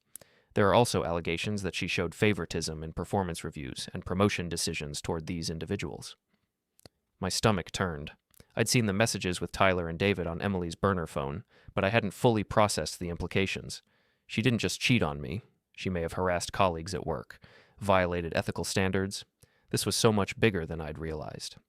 Jesus, I muttered. Indeed. Mr. Monroe, I need to ask directly. Do you have documentation of these relationships that could assist our investigation? I thought carefully before answering. I have text messages from Emily's personal phone that reference relationships with people named Tyler and David. I have messages where she discusses work-related decisions regarding these individuals.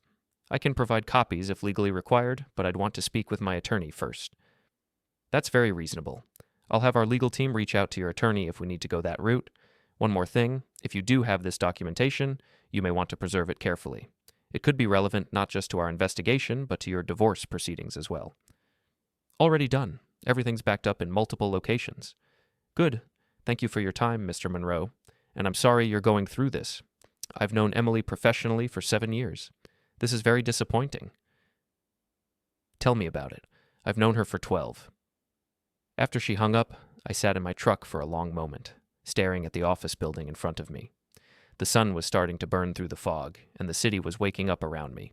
People walking to work, cars filling the streets. Normal Monday morning, except nothing about my life was normal anymore. I called Lauren immediately. She answered on the second ring, her voice cautious. John? Did you report Emily to her company? A pause. Yes.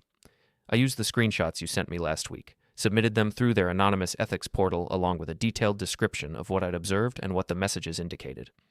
Lauren, her boss just called me. They're launching a full investigation. This could get her fired. That's exactly the point. She used her authority to have inappropriate relationships with subordinates. That's not just cheating on you. That's workplace misconduct. Harassment, even if the relationship was formally consensual, occurs due to the balance of power. She deserves to face professional consequences for professional misconduct. I leaned back in my seat, closing my eyes. This is getting really big, really serious. It was always serious, John. She didn't just hurt us personally. She violated ethics rules. She put her company at risk. If Tyler or David ever decided to sue for harassment, the company could be liable for millions because they didn't know about it and couldn't stop it. I actually did Riverside Tech a favor by reporting it. When did you do this?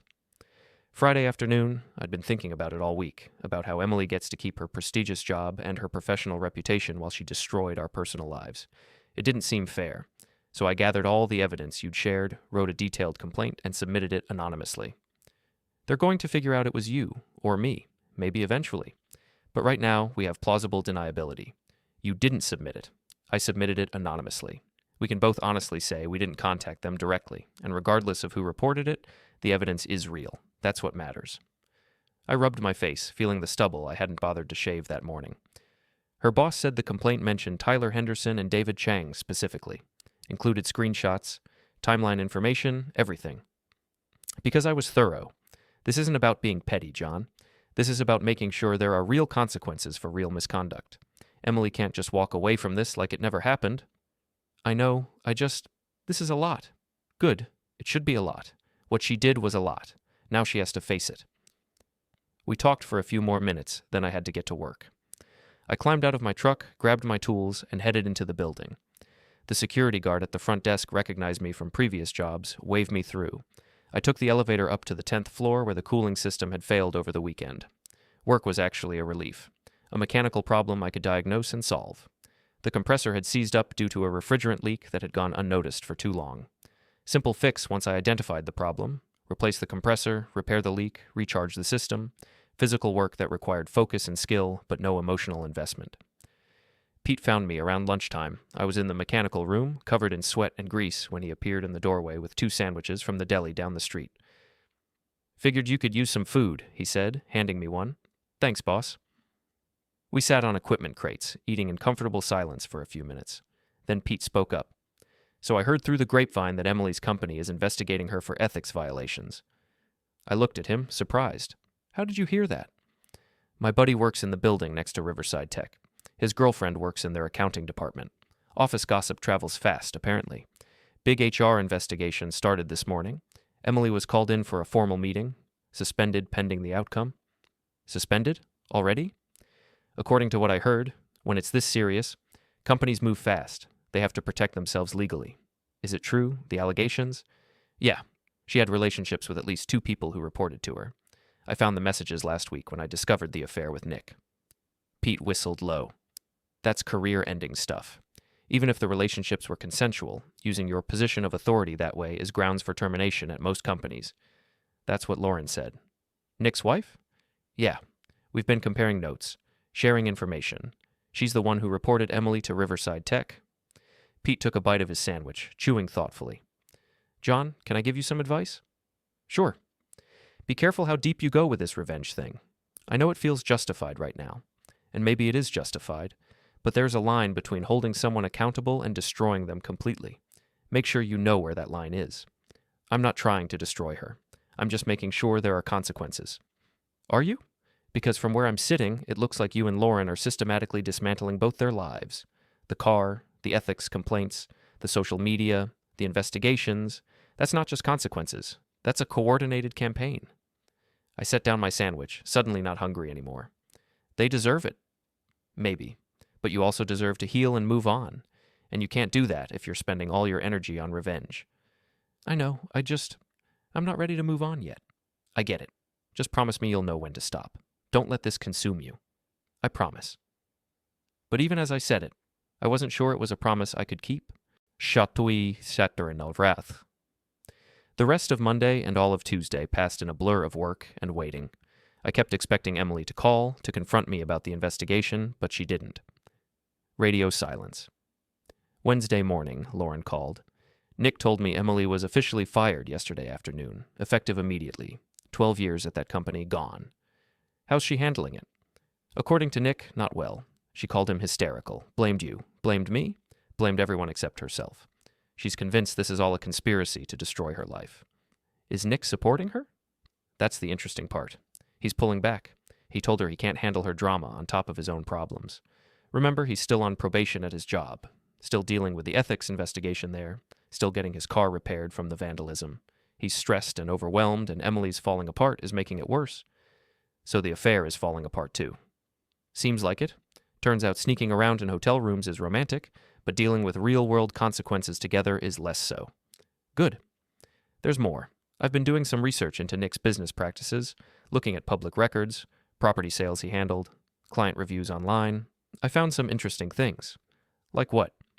Like 3 separate instances in the past year where he represented both the buyer and seller in a transaction. That's legal, but ethically questionable, and it requires full disclosure to both parties. I'm not sure he did that. I also found 2 clients who left negative reviews mentioning he pressured them to close deals quickly without proper inspections or due diligence. What are you going to do with that information? I'm going to compile it into a detailed complaint and submit it to the State Real Estate Licensing Board. They take consumer complaints very seriously. If they investigate and find violations, he could lose his license permanently. Lauren, that's his entire career, his livelihood. And what he did to us affected our entire lives, our mental health, our sense of safety and trust. Why should his career be protected when he destroyed our marriages? I didn't have a good answer for that. She was right, in a way, but Pete's words kept echoing in my head. There's a line between accountability and destruction. Just be careful, I said. Make sure everything you report is accurate and can be proven. We can't afford to make false allegations. Everything I'm reporting is documented in public records or verifiable through his own business files. I'm being very careful. After we hung up, I sat in my truck outside another job site and thought about what was happening. We'd set things in motion that were taking on lives of their own. Investigations, firings, career destruction, all justified by what Emily and Nick had done to us, but escalating beyond what I'd originally imagined. Was this still about justice, or had it become about revenge for its own sake? I didn't have time to think about it more because my phone rang again. This time it was my lawyer, Bradley Hoffman. John, we need to talk. Emily's attorney just contacted me. They're claiming harassment, saying you've been stalking her, orchestrating a campaign to destroy her career, vandalizing property, and coordinating with Lauren Patterson to systematically ruin both Emily and Nick's lives. None of that is true. Well, Lauren and I are comparing notes, but we're not doing anything illegal. Can you prove you weren't involved in the vandalism? I have solid alibis for both incidents. First time I was at work until 5, then at a diner until after 7:30. Multiple witnesses. Second time, the egging. I was on the phone with Lauren when it happened. The timestamp on our call will prove it. Good. What about the ethics complaints? Did you file those? No, I discovered evidence of Emily's workplace misconduct, and I shared some of that evidence with Lauren. She may have reported it to Emily's company, but I didn't, and everything that was reported is factually accurate based on the documentation I have. That's important. As long as the complaints are truthful and you didn't directly file them, you're probably protected. But Emily's attorney is building a narrative that you're obsessed with destroying her, that you can't let go, that you're using the divorce as an excuse to wage a personal vendetta. That's ridiculous. Is it? From an outside perspective, John, Look at what's happened in the last 2 weeks. Emily's car gets vandalized. Well, Nick's car, but she's connected to him. A damaging photo gets posted on social media. She gets reported to her company for ethics violations and gets fired. Nick gets reported to his company and is now on probation. Their relationship is being publicly dissected. All of this happens right after you discover the affair. The timing looks suspicious. But I have alibis for everything. I didn't post the photo. Melissa did. I didn't file the ethics complaints directly. I've been going to work and going home. That's it? Then we'll argue exactly that. But John, I need you to understand something. Even if you're technically not doing anything illegal, if Emily can convince a judge that you're behind a pattern of harassment, it could affect the divorce settlement. It could affect custody if there were kids involved. It could even result in a restraining order that makes your life very complicated. So what do? You back off completely. No more contact with Emily unless it's through me. No more sharing information with Lauren that could be used to file complaints or cause problems. No more social media posts, even innocent ones. No more being anywhere Emily might be. You become boring, invisible. You give them nothing to work with. And if she keeps showing up where I am, like she did at that bar last week, you document it. Photos, witnesses, timestamps. You build your own case that she's the one who can't let go, but you don't engage. You don't respond. You just document and move on. We talked for another 30 minutes about legal strategy, divorce timelines, asset division, the practical, boring parts of ending a marriage. When we finally hung up, I felt exhausted, despite it only being mid-morning. I went inside the building where I was supposed to be working, found the faulty refrigeration unit I was supposed to fix, and threw myself into the work. Diagnostics, repairs, testing, the kind of problem-solving that had clear answers and measurable results. Unlike my life, which felt like it was spiraling in directions I couldn't control or predict. That evening, I did something I'd been avoiding. I went to the storage unit where Emily had moved some of her things before we separated. She'd given me a key, said there were some items she wanted to get eventually but didn't have room for at whatever hotel or friend's place she was staying at. I opened the unit and looked at the boxes stacked inside. Our life, reduced to cardboard containers, wedding gifts we'd never used, books we'd meant to read, photo albums from vacations we'd taken before things went bad. I pulled out one of the photo albums, flipped through it. There we were on our honeymoon in Hawaii, younger, happier, completely unaware of how things would end. Emily laughing on a beach, me with a terrible sunburn, grinning at the camera. Both of us looking at each other with what seemed like genuine affection. Had it been genuine? Had she loved me then? Or had I always been a placeholder, something comfortable and safe until someone more exciting came along? I'd never know, and maybe it didn't matter. I put the album back, closed the storage unit, and drove home. My phone buzzed as I was pulling into my driveway. A text from an unknown number. "This is Emily. I know you probably blocked my other numbers. I just wanted you to know that I lost my job today. 12 years of my career gone. And I know you're behind it. You and Lauren. I don't know how you can sleep at night knowing what you're doing to me." I stared at the message for a long moment. Then I typed a response. "I'm sorry you lost your job, but I didn't report you to your company. Your own actions, having inappropriate relationships with subordinates, caused this. Those were your choices. These are the consequences. I hope you get help and figure out a way forward. But stop blaming me for problems you created." I hit send, then blocked that number too. Another text came through immediately from yet another number. She was using different phones or apps to get around my blocks. "You're destroying my life. You destroyed our marriage. Consider us even." I blocked that number, turned off my phone entirely, went inside, made dinner, ate in silence. Tried to feel something other than this hollow exhaustion that had settled into my bones. The next morning, Thursday, I woke up to 17 missed calls and 9 voicemails, all from Emily, using different numbers. I listened to the first voicemail. "John, please call me back. I need to talk to you. I need help. I lost my job. I don't know what to do. I have bills. I have rent. I have nothing. Please." The second voicemail was angrier. "You did this. You and that witch Lauren. You're trying to destroy me. Well, it's not going to work. I'll fight back. I'll make you pay." The third was her crying. Incoherent. Just sobbing into the phone for 2 minutes. I deleted all of them without listening to the rest. Forwarded the angry one to my lawyer as documentation. Then I called Lauren. Emily's having a breakdown. Multiple calls last night, threatening messages, desperate messages, everything. Nick told me. She called him about 50 times yesterday. He finally blocked her number. Said he can't deal with her instability on top of everything else he's dealing with. So they're done? Seems like it. Nick told her he needs space, that things move too fast, that he can't be with someone who's this emotionally volatile. Classic Nick. He's fine with the fun parts of an affair, but can't handle the messy consequences. What about you? How are you doing with all this? Lauren was quiet for a moment. Honestly, I'm starting to feel sick about it. Not guilty, exactly. They deserve consequences. But seeing them both fall apart, watching their lives crumble, it's not as satisfying as I thought it would be. I know what you mean. Do you think we've gone too far? I don't know, maybe, but I also don't know how to stop now. The investigations are happening, the jobs are gone or in jeopardy, the dominoes are falling. We can't put them back up. No, I suppose we can't.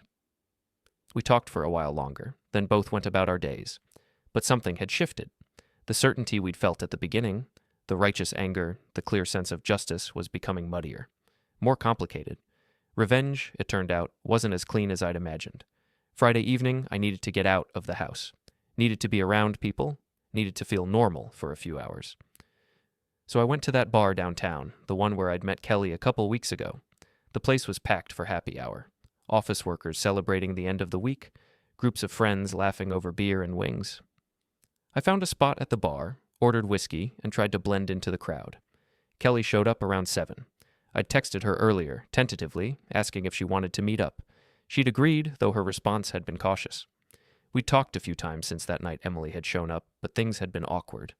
The drama of my situation had scared her off a bit, which I completely understood. Hey, she said, sliding onto the stool next to me. She looked good, dark jeans, a blue sweater that brought out her eyes, hair down around her shoulders. How have you been? Surviving.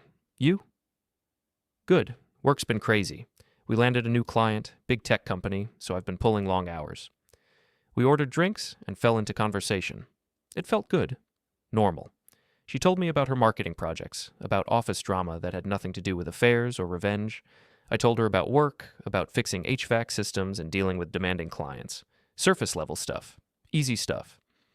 Around 8:30, I excused myself to use the bathroom. When I came back, Kelly had a strange expression on her face. What's wrong? Don't look now, but there's a woman across the bar who's been staring at you for the last 5 minutes. Blonde, business casual, looks kind of intense. I looked. Emily. She was sitting alone at a high-top table near the windows, a glass of wine in front of her. She'd been watching us. When our eyes met, she didn't look away, just stared with this expression I couldn't quite read. Anger, sadness, desperation, all of it mixed together. That's her? I said quietly. That's Emily. Your ex? Soon to be ex. Divorce isn't final yet. Kelly looked uncomfortable. Should we leave? No, we're not doing anything wrong. We're having drinks in a public place. If she has a problem with that, that's her issue. But I felt uneasy. How had Emily known I'd be here? Had she followed me? Been tracking me somehow? Or was it just terrible coincidence? We tried to continue our conversation, but it was strained now. Emily's presence hung over us like a dark cloud. I could feel her watching, and it was making both Kelly and me tense. After another 20 minutes, Kelly checked her phone and made an excuse about having an early morning tomorrow. I knew what was really happening. She was uncomfortable and wanted out. I didn't blame her. I'll walk you to your car, I said. You don't have to. I want to. We left the bar together. It had a parking garage attached, one of those underground structures with multiple levels and dim fluorescent lighting that flickered occasionally. Kelly had parked on level 3. We took the elevator down, stepped out into the concrete tomb of the garage. That's when I saw her again. Emily. She'd somehow gotten ahead of us, was standing between us and Kelly's car about 50 feet away, leaning against a concrete pillar, arms crossed, waiting. Kelly stopped walking. Is she following us? Looks like it. This is really creepy, John. I know, I'm sorry. Just go to your car. I'll deal with this. Are you sure? She looks kind of unhinged. I'm sure. Go ahead. Kelly hurried toward her car, giving Emily a wide berth. Emily didn't even look at her. Her eyes were locked on me. I walked toward her slowly, keeping my hands visible, my body language non-threatening. What are you doing here, Emily? Following you, obviously. Why? Because I want to know who she is. I want to know if you're replacing me already, if this is why you're so eager for the divorce. Kelly has nothing to do with our divorce. Our marriage ended when you decided to cheat on me with Nick. This is on you. Oh, don't give me that righteous garbage. You're out here dating while I've lost everything. My job, my reputation, my future, everything's falling apart, and you're just moving on like nothing happened? What exactly do you want from me, Emily? You want me to be miserable? To sit at home alone, grieving our marriage while you were off with Nick? I want you to acknowledge what you did. You got me fired. You and Lauren. You orchestrated this whole thing. Kelly's car started, the engine echoing through the garage. She pulled out quickly, giving us a final worried look as she drove past toward the exit. I didn't blame her for leaving. I didn't get you fired. You got yourself fired by violating company policy, having relationships with subordinates, abusing your position. That was all you. Emily pushed off the pillar, took several steps toward me. She was unsteady on her feet. Definitely drunk. You found the evidence and you weaponized it. You gave it to Lauren and told her exactly how to destroy me. I told Lauren the truth about what you'd done. What she chose to do with that information was her decision. But regardless of who reported it, the violations were real. You did those things. You made those choices.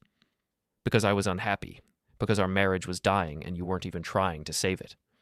So you cheated? That was your solution? Not talking to me about problems, not going to counseling, but sleeping with other people? Yes, I cheated.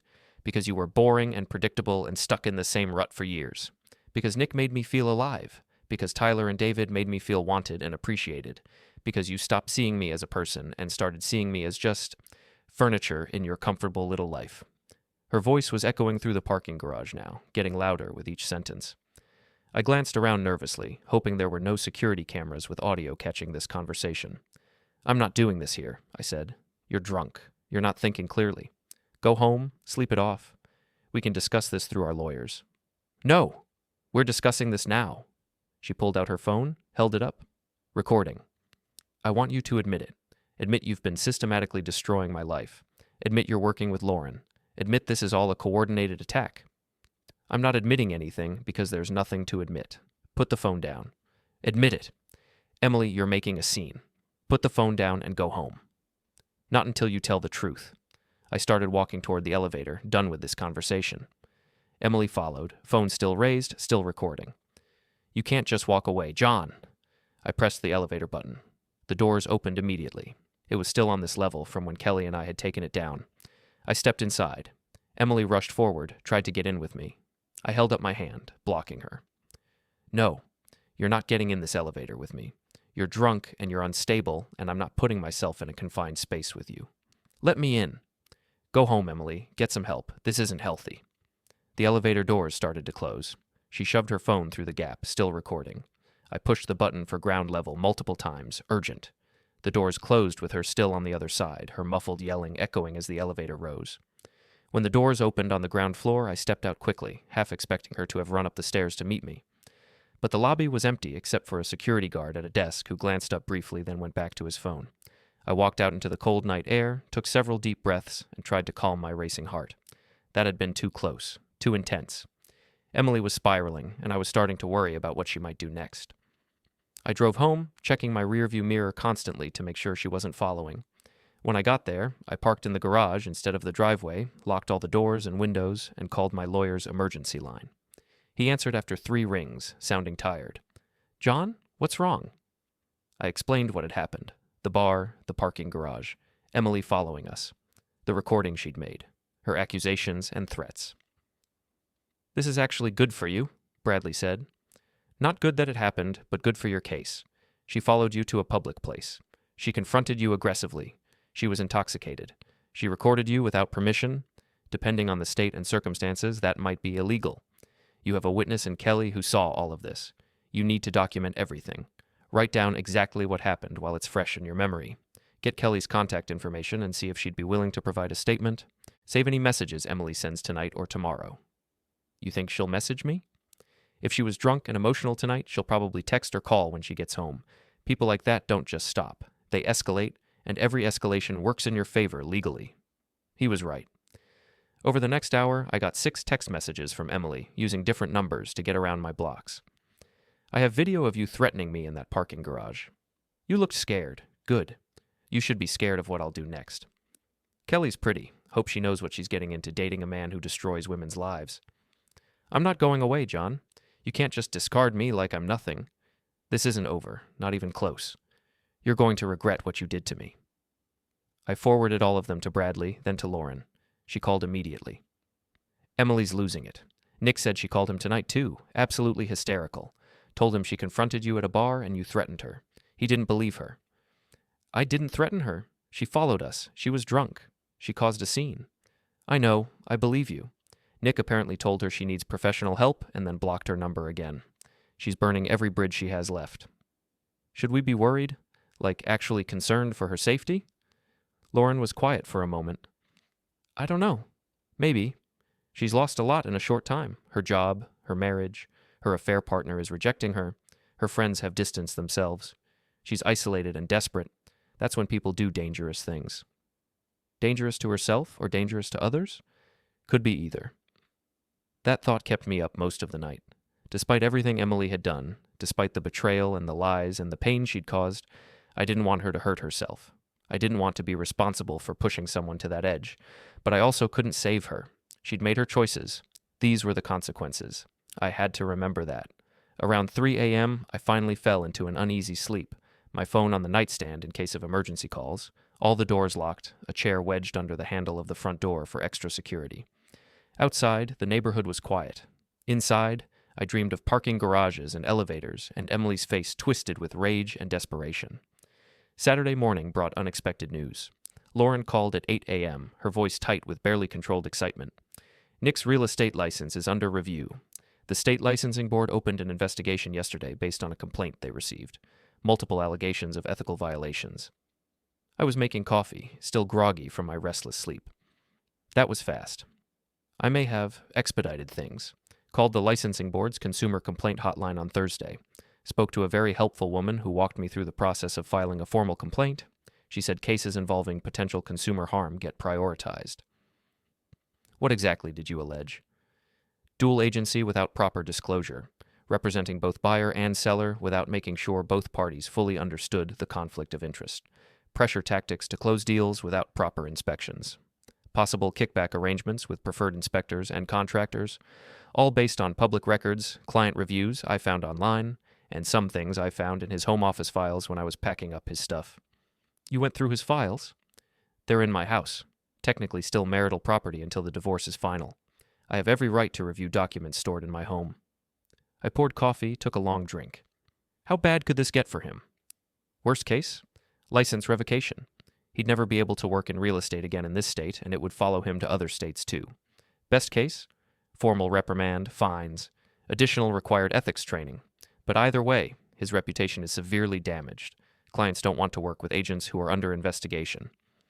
How's he handling it? He doesn't know yet. The board sent a letter to his office address yesterday, but he hasn't been to the office. Remember, he's on suspension from his company. The letter is probably sitting in his work mailbox. He'll find out Monday when he's scheduled to go back. Suspension ended? His probation period ended. They decided not to terminate him, but he's on thin ice. Any other problems, and he's done. And now this licensing board investigation is about to start. When his company finds out, they might reconsider keeping him on at all. I sat down at my kitchen table, cradling the coffee mug. Lauren, we're destroying him, completely. Career, reputation, everything. He destroyed our marriages, our trust, our sense of safety. Why should his career be sacred? I'm not saying it should. I'm just making sure we both understand what we're doing. I understand perfectly. I'm making sure there are consequences that actually matter. Financial consequences. Professional consequences. Not just personal drama that blows over. Real, lasting damage that changes his life the way he changed ours. We talked for a while longer. Then I spent the rest of the morning trying to distract myself with household chores. Laundry, dishes, vacuuming, the mundane tasks of living alone. Around noon, my phone rang. Unknown number. I almost didn't answer, but something made me pick up. John Monroe? A man's voice, gruff, angry. Yes? This is Richard Patterson, Nick's father. We spoke briefly earlier this week. I remember. I'm calling because my son is falling apart. He's drinking heavily, not sleeping. He's at my house right now, passed out on the couch at noon on a Saturday. This isn't like him, and I know it's because of you. With respect, Mr. Patterson, your son brought this on himself. He had an affair with my wife. He betrayed his own wife and kids. He made enemies. Now he's facing consequences. Someone's been filing complaints against him, to his company, to the licensing board. making his life hell, that's not consequences. That's harassment. I haven't filed any complaints against Nick. I've been going to work and minding my own business. But someone has, and I think you know who. Even if I did know, why does that matter? If the complaints are false, the investigations will clear him. If they're true, then he deserves whatever happens. Richard's voice got lower, more menacing. Let me be very clear. Nick is my son, my only son. I've spent my whole life building a good life for this family, and I'm not going to let some bitter, vengeful ex-husband destroy everything we've built. Then maybe you should have raised a son who doesn't cheat on his wife and betrayed his friends. You watch yourself. No, you watch yourself. You're calling me with thinly veiled threats because your son is facing accountability. That's not my problem. That's your problem as a father who apparently never taught him about consequences. If I find out you're behind these complaints, what? What will you do? Sue me? Go ahead. Hire a lawyer. Discovery will be very interesting when they find all the evidence of Nick's affair. All the texts, all the photos, all the lies. I'm sure that'll look great in court. You're making a big mistake. No, Mr. Patterson. Nick made the mistake. I'm just making sure everyone knows about it. I hung up. My hands were shaking, adrenaline flooding my system. That was the second threatening call I'd gotten in a week. First Emily's vague threats, now Nick's father's more direct ones. I documented the call, saved the number, forwarded the information to my lawyer, building a paper trail like Bradley had suggested. Then I did something impulsive. Something probably stupid. I got in my truck and drove to Nick's apartment. I'd gotten the address from Lauren. She'd needed it for divorce paperwork.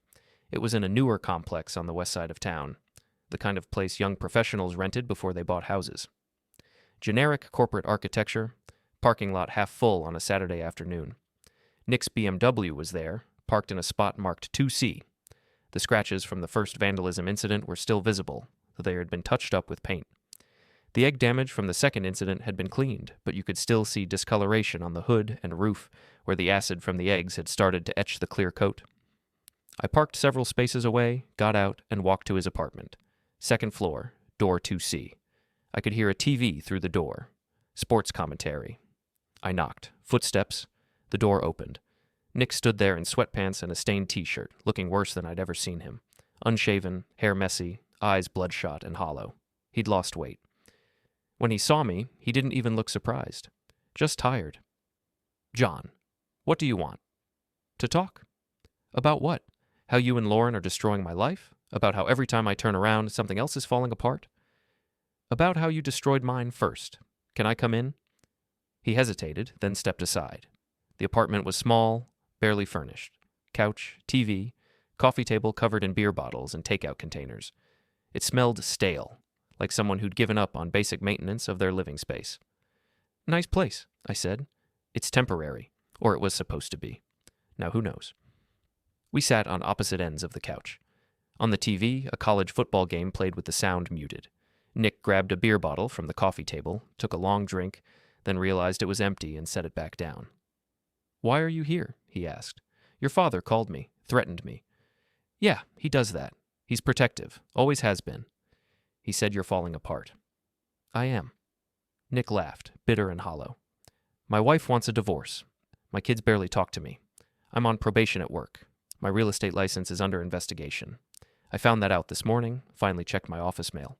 My car's been vandalized twice. My girlfriend, my affair partner, is having a mental breakdown and calling me 50 times a day. And through it all, I keep thinking about how this all started because I couldn't keep my zipper up. That's fairly accurate. I deserve this. I know I do. I betrayed everyone. I lied to everyone. I thought I was so smart, so clever, having this secret relationship, this exciting double life, and now it's all blown up in my face. I didn't say anything. Just let him talk. You want to know the worst part? He continued. It's not even that I love Emily. I thought I did. Told myself I did. But looking back, I think I was just bored. Wanted excitement. Wanted to feel young again. Wanted to feel like I was special. And Emily made me feel that way. She looked at me like I was this amazing person instead of just some guy going through midlife crisis. But now that it's all real, now that we actually have to deal with consequences instead of just sneaking around to hotels, I don't even want to be with her. I just want my old life back. The boring, safe life where I had a family and a career and respect. You can't have that back. I know. We sat in silence for a few minutes, watching the muted football game. Players running up and down the field, crowd cheering silently. Normal Saturday afternoon for thousands of people, but not for us. "Why did you really come here?" Nick asked finally. "I don't know. Maybe to see if you were okay. Maybe to understand why you did it. Maybe to hear you admit you were wrong." "I was wrong. Completely, utterly wrong. Does that help?" "Not really." "Didn't think so." I stood up. "Your father thinks I'm behind all the complaints and investigations. I'm not. I mean, I found the evidence of the affair. I told Lauren, but I haven't personally filed anything anywhere." "I believe you. Doesn't matter, though. Damage is done. Even if the investigations clear me, and they might not, my reputation is destroyed. My marriage is over. My kids will grow up knowing their dad cheated on their mom. That's my legacy now." "Yeah, it is." I walked to the door, then turned back. "Nick, get help, therapy. AA if the drinking is becoming a problem. Something. Because right now you're spiraling, and that doesn't hurt me. It just hurts you more." "Why do you care?" "I don't. Not really. But we were friends once. Long time ago, before you decided to sleep with my wife. That friend would want you to not destroy yourself completely, even if you deserve some of the destruction." I left before he could respond. Walked back to my truck, got in, and sat there for a moment. I'd confronted him, seen his breakdown, heard his confession and apology, and I felt nothing. No satisfaction, no closure, just empty. My phone buzzed. "Lauren." "Where are you?" "Just left Nick's apartment. Wanted to talk to him." "Are you crazy? What if he'd attacked you? What if he'd recorded the conversation and used it against you?" "He didn't. He's too broken to do anything." "Lauren, we won. They're destroyed. Emily's lost her job, her reputation, everything. Nick's losing his license, his family, his career. We did what we set out to do. They're facing consequences." "Then why don't you sound happy?" "Because revenge doesn't feel like I thought it would. It's not satisfying. It's just sad. Empty." "Don't go soft on me now, John. We're so close to finishing this." "Finishing what? They're already finished? What more is there to do?" "I'll think of something. There's always more." That's what worried me. The following week, things escalated in ways I hadn't anticipated. Monday morning, I got a call from my lawyer. Emily's attorney filed an emergency motion for a restraining order. They're claiming you're harassing her, stalking her, coordinating attacks on her character and employment. They're asking for a hearing this week. Based on what evidence? Based on the parking garage incident. Based on her claim that you're behind the ethics complaints. Based on a pattern they're alleging. It's weak, we can fight it easily, but it'll require you to appear in court and testify. Fine. When? Thursday afternoon, 2 p.m., courthouse downtown. Dress professionally. Be prepared to answer questions about every interaction you've had with Emily since discovering the affair. I spent the next 3 days preparing, gathering my alibis, organizing documentation, getting a written statement from Kelly about the parking garage incident, collecting every text message, every call log, every piece of evidence that showed I'd been going about my normal life while Emily had been the one escalating. Wednesday evening, Lauren called. "Nick got served with divorce papers today. He's officially being sued for full custody by me, with only supervised visitation for him. He's devastated." "How do you know?" "He called, crying, begging me to reconsider. Said he'd do anything, go to therapy, quit real estate, move to another state, whatever I wanted. Just please don't take his kids away completely." "What did you say?" "I said he should have thought about that before he cheated, that actions have consequences, that his kids deserve better than a father who lies and betrays the people he claims to love." Then I hung up. "Lauren, don't you dare start sympathizing with him now. He deserves this. He deserves all of it." "Maybe, but his kids don't deserve to lose their father. Even if he's a bad husband, that doesn't automatically make him a bad dad." "He was a bad dad. He was gone constantly for his work trips that were actually affair trips. He missed soccer games and school plays because he was with Emily. He lied to them every day. That's not being a good father. So you're punishing him by taking away his kids? I'm protecting them from his influence. There's a difference." "Is there?" She hung up on me. We didn't talk again for 2 days. Thursday afternoon, I put on my only suit, the one I'd worn to weddings and funerals but never to court before, and drove to the downtown courthouse. Bradley met me in the lobby, looking sharp in his expensive lawyer suit. "Remember, keep your answers short and factual. Don't get emotional. Don't engage if Emily's attorney tries to bait you. Just stick to the facts." "Got it." We went through security, took the elevator to the 3rd floor, found the correct courtroom. Emily was already there with her attorney, a sharp-looking woman in her 50s named Patricia Wolfe. Emily looked terrible, pale, thin, dark circles under her eyes. She wouldn't look at me. The judge was a middle-aged man named Henderson, who looked like he'd rather be anywhere else. He listened to both sides present their arguments. Patricia Wolfe painted a picture of me as an obsessed, vengeful ex-husband who couldn't accept the end of the marriage and was systematically destroying Emily's life. She cited the parking garage incident, the social media post, the ethics complaints that got Emily fired. Bradley countered with evidence. My alibis for the vandalism incidents. Kelly's written statement about Emily following us and confronting us aggressively. Documentation of Emily's repeated calls and messages to me from multiple numbers. Screenshots of her threatening texts. When it was my turn to testify, I kept it simple and factual. Yes, I'd discovered my wife was having an affair. Yes, I'd told the affair partner's spouse. Yes, I'd been angry and hurt. No, I hadn't vandalized anyone's property. No, I hadn't filed ethics complaints myself, though I'd discovered evidence of workplace misconduct that may have been reported by others. No, I hadn't followed Emily or tried to contact her. She'd been the one initiating contact repeatedly despite me blocking her numbers. Mr. Monroe, Patricia Wolfe said during cross-examination, isn't it true that immediately after discovering the affair, you began a coordinated campaign with Lauren Patterson to destroy both my client and Mr. Patterson's careers and reputations? No, that's not true. You didn't share information with Mrs. Patterson? I told her about the affair. That's it. What she chose to do with that information was her decision? But you knew she was filing complaints, posting on social media, conducting investigations into Mr. Patterson's business practices. I learned some of that after the fact, yes? And you didn't stop her? She's an adult making her own decisions. It's not my place to stop her from reporting legitimate concerns to appropriate authorities.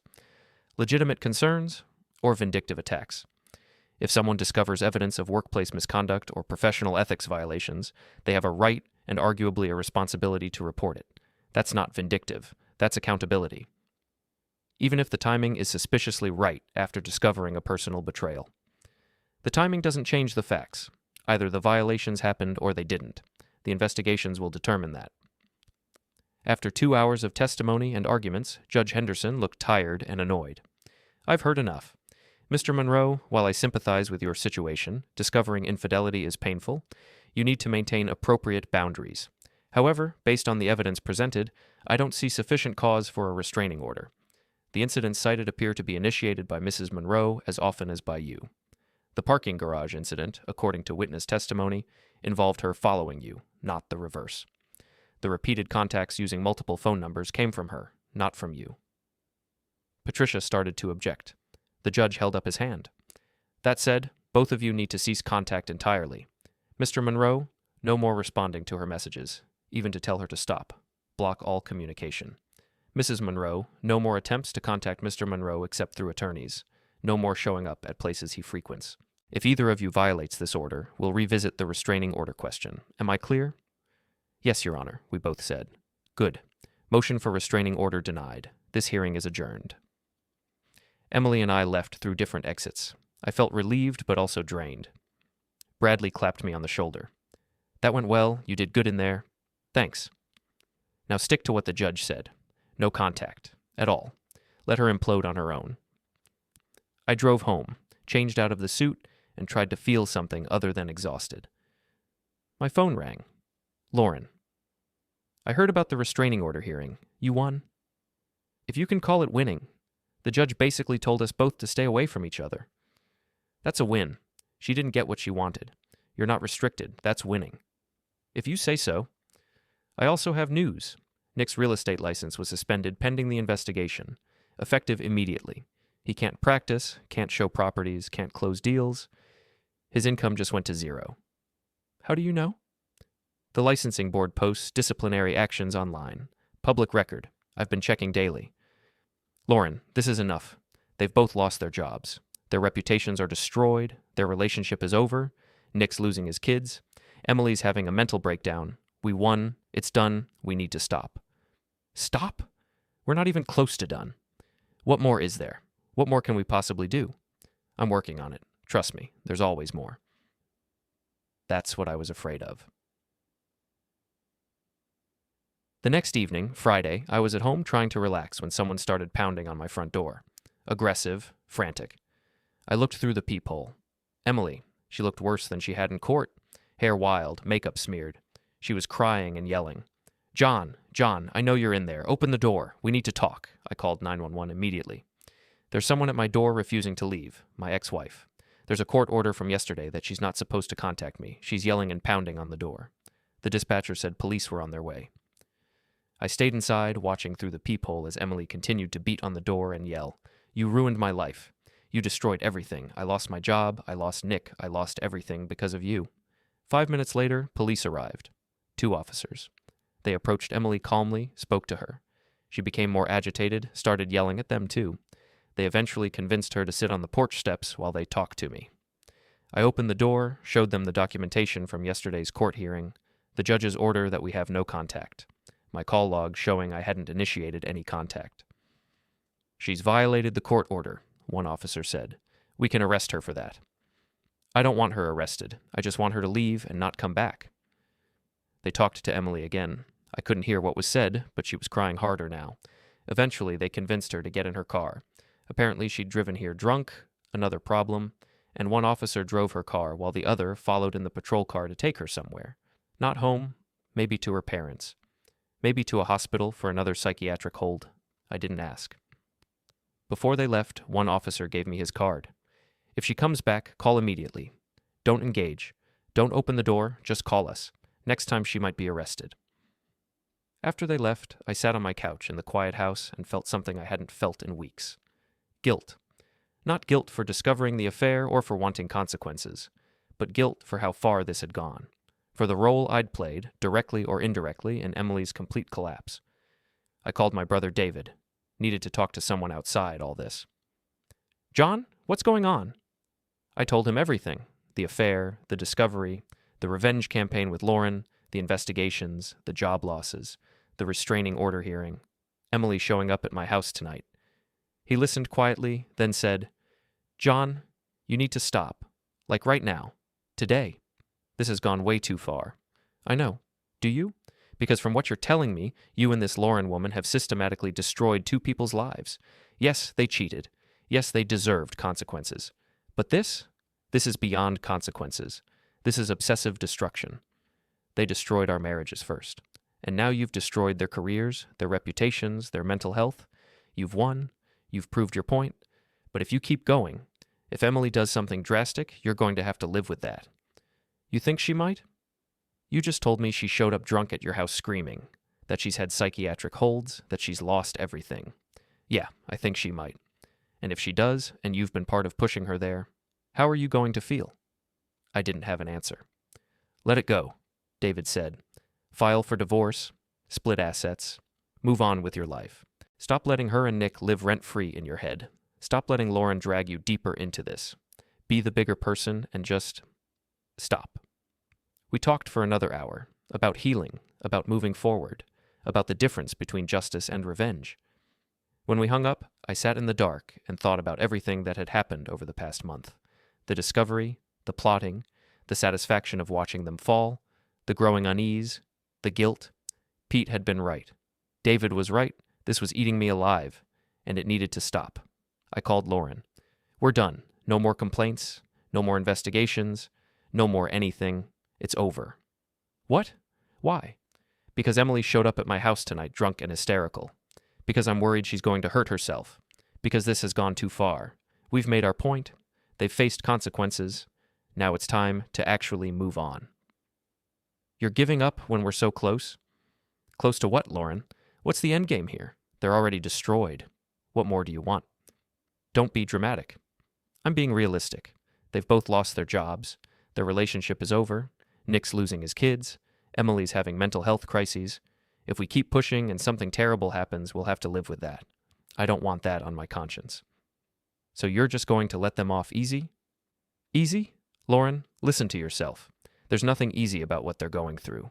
We've demolished their lives. We've won. Now we need to stop winning before we become worse than they ever were. I'm not stopping. Nick deserves everything he's getting and more. That's your choice. But I'm out. Completely out. I'm filing for divorce. I'm moving on with my life. I'm done letting this consume me. You're weak. Maybe. Or maybe I'm finally getting smart. I hung up, blocked her number too, cut the last tie to the revenge campaign that had consumed the past month of my life. Then I sat in the silence and tried to figure out how to actually move forward. The next 2 weeks were strange, quiet. I went to work, came home, fixed things around the house, started going to a therapist, a woman named Dr. Sarah Chen who specialized in processing betrayal and divorce. I told her everything, the affair, the discovery, the revenge, the guilt. "You're not a bad person for wanting revenge," she said during our third session. "That's a normal human response to betrayal. But you're also recognizing that revenge doesn't actually heal anything. It just creates more pain. So, what do I do now?" You grieve. You feel the pain you've been avoiding by staying angry. You process the end of your marriage. And then you rebuild. It sounded simple. It wasn't. I cried more in those 2 weeks than I had in years. For the marriage I'd thought I had. For the woman I'd thought Emily was.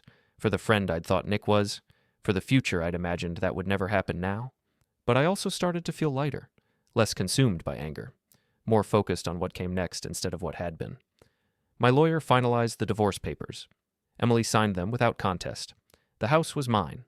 We split bank accounts and cars. Clean break, as much as divorce could ever be clean. I didn't hear from Emily, didn't look for information about her. Just let her exist somewhere out there, dealing with her own consequences and her own healing. I did hear from Lauren, though. She left several voicemails I didn't listen to. Sent texts I deleted unread. She was still fighting, still angry, still on her revenge campaign. But I wasn't part of it anymore. 3 weeks after I'd cut contact with Lauren, I got a letter in the mail. Handwritten envelope, no return address. Inside was a single page. "John, I'm writing this from my parents' house in Oregon, where I've been staying for the past few weeks. I'm in therapy now. Taking medication for depression and anxiety. Trying to figure out how my life fell apart so completely in such a short time. I want to apologize. Not for the affair, that's too big, too complicated, too much to address in a letter. But for how I handled it after you found out. For the lying, for the blaming, for showing up at your house drunk, for making everything worse when it was already terrible. I don't expect forgiveness. I don't deserve it. I just wanted you to know that I'm trying to be better. Trying to understand how I became someone who could do what I did. Trying to take responsibility instead of just blaming everyone else.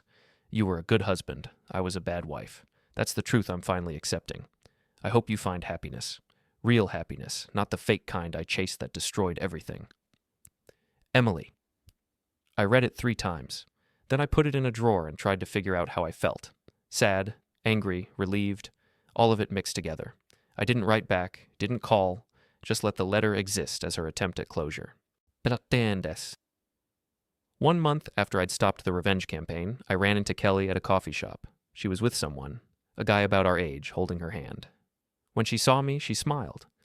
"John, hi. Hey, Kelly, how are you?" "Good, really good. This is Marcus, my boyfriend." We shook hands, made small talk. She seemed happy, genuinely happy, not the kind of forced happiness people fake. "I'm glad you're doing well," I said honestly. "You too. You look better, less stressed." "Yeah, I'm getting there." After they left, I sat with my coffee and realized she was right. I did feel better. Not perfect, not healed completely, but better. 6 weeks after the revenge campaign ended, I got a call from Lauren. I'd unblocked her number by then, figuring enough time had passed. "John, I need to talk to you." "I'm listening." "I went too far. With Nick, with the complaints and the investigations, with trying to take away his kids completely. I was so angry, so focused on making him pay, that I didn't think about how it was affecting our children. They love their dad, even if he's flawed, even if he made mistakes, and I was punishing them by taking him away." "What changed?" "My son asked me why I hated Daddy so much. He's 7 years old, asking me why I hate his father, and I realized I'd become so consumed by revenge that I was damaging my kids in the process. So what are you doing?" I dropped the request for supervised-only visitation. We're working out a normal custody arrangement, and I've stopped filing complaints, stopped investigating, just stopped. You were right, it needed to end. "How's Nick?" "Struggling. He's working as a property manager now, making a fraction of what he made before. Living in that sad apartment, but he's sober, going to therapy, showing up for custody exchanges on time, being a decent father at least. Maybe he learned something from all this. Maybe we all did. Yeah, maybe." 3 months after discovering the affair, I went on my first real date. Her name was Amanda. She worked as a teacher. We'd met through a mutual friend who thought we'd get along. We did. Nothing serious. Just dinner and conversation. But it felt good. Normal. Like maybe I could trust someone again someday. I told her about the divorce on the second date. Kept it simple. Said my marriage had ended due to infidelity. That I was still healing, but ready to start meeting new people. She told me about her divorce 3 years ago. How her ex-husband had been emotionally abusive. How she'd spent years rebuilding her sense of self-worth. Do you ever talk to him? I asked. No. We have no kids, so no reason to maintain contact. I've moved on completely. It's in the past. Do you think you'll ever fully trust someone again? I don't know. I hope so. But I'm also okay if I don't. Being alone is better than being with someone who hurts you. That's very wise. It took a long time to learn it.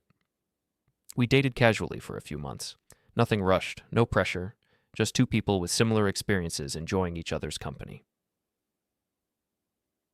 4 months after the divorce was final, I sold the house. Too many memories, too much history. I needed a fresh start. I bought a smaller place across town, a bungalow with a big yard and a garage I could convert to a workshop.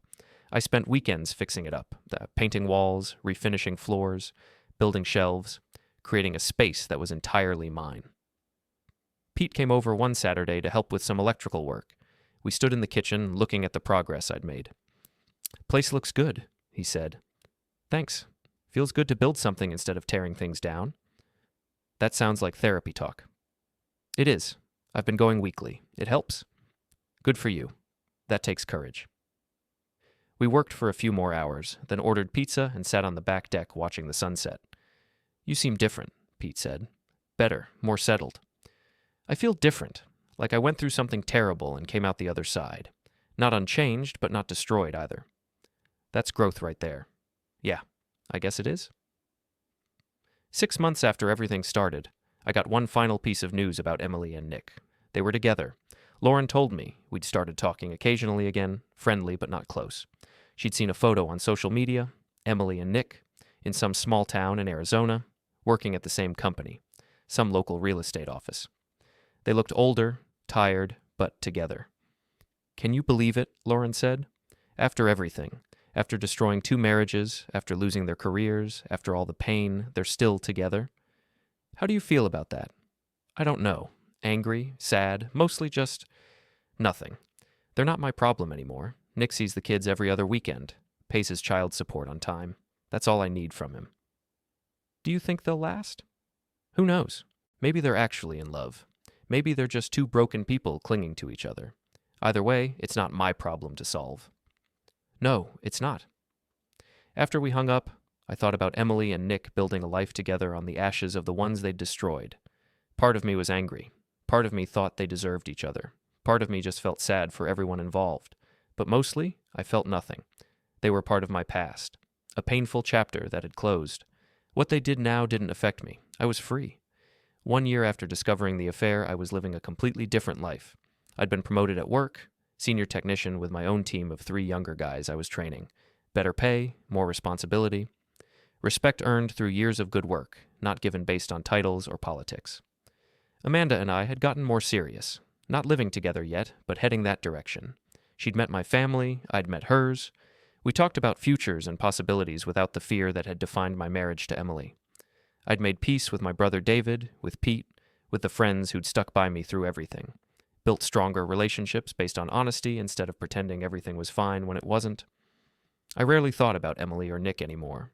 They existed somewhere out there, living their lives, dealing with their choices, but they weren't characters in my story anymore.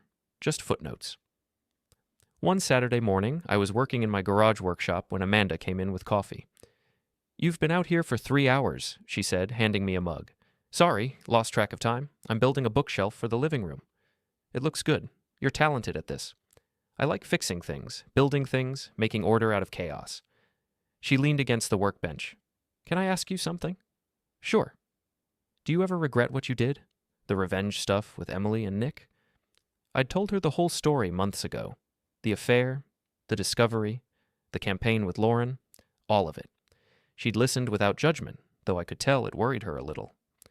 "I regret parts of it," I said honestly. "I regret how far it went, how consumed I became, How much energy I wasted on making them suffer instead of on healing myself. But do I regret holding them accountable, making sure there were consequences? No, I don't regret that. Do you think they learned anything? I don't know. Maybe. Or maybe they just learned to be more careful next time. People don't change unless they want to. I can't control that. What about you? Did you learn anything? I set down my tools, took a sip of coffee. I learned that revenge doesn't heal wounds. It just distracts from them. I learned that anger can be useful in the short term, but toxic in the long term. I learned that I'm capable of being darker than I thought I was. And I learned that choosing to stop, choosing to heal, is harder than choosing to keep fighting. That's a lot of learning. It was a hell of a teacher. She smiled, kissed my forehead. Come inside when you're done. I'm making lunch. After she left, I stood in my workshop surrounded by tools and lumber and half-finished projects. This space I'd created. This life I'd built. This person I'd become. Not the same person I was a year ago. That John was gone, destroyed by Emily's betrayal and rebuilt through pain and choice. This John was wiser, more cautious, more aware of human capacity for both cruelty and healing. This John understood that happiness wasn't about perfection or revenge or winning. It was about choosing to move forward even when moving forward was hard. This John had learned that the opposite of love wasn't hate, it was indifference, and he'd finally reached indifference toward the people who'd hurt him. I finished my coffee, went back to building the bookshelf. Measuring, cutting, fitting pieces together, creating something solid and useful from raw materials. Outside, spring was turning to summer. The neighborhood was alive with the sounds of kids playing, dogs barking, lawnmowers running. Normal life, simple life. My phone buzzed. A text from Amanda. Lunch is ready. Also, I love you. I smiled, typed back. Love you too. Be there in 5. I set down my tools, cleaned up the workspace, and walked toward the house. Toward lunch. Toward Amanda. Toward the future I was building one choice at a time. Behind me, the past stayed where it belonged. In the workshop. In the garage. In the closed chapter of a story that had ended. Ahead of me was everything else. And for the first time in a year, that felt like enough.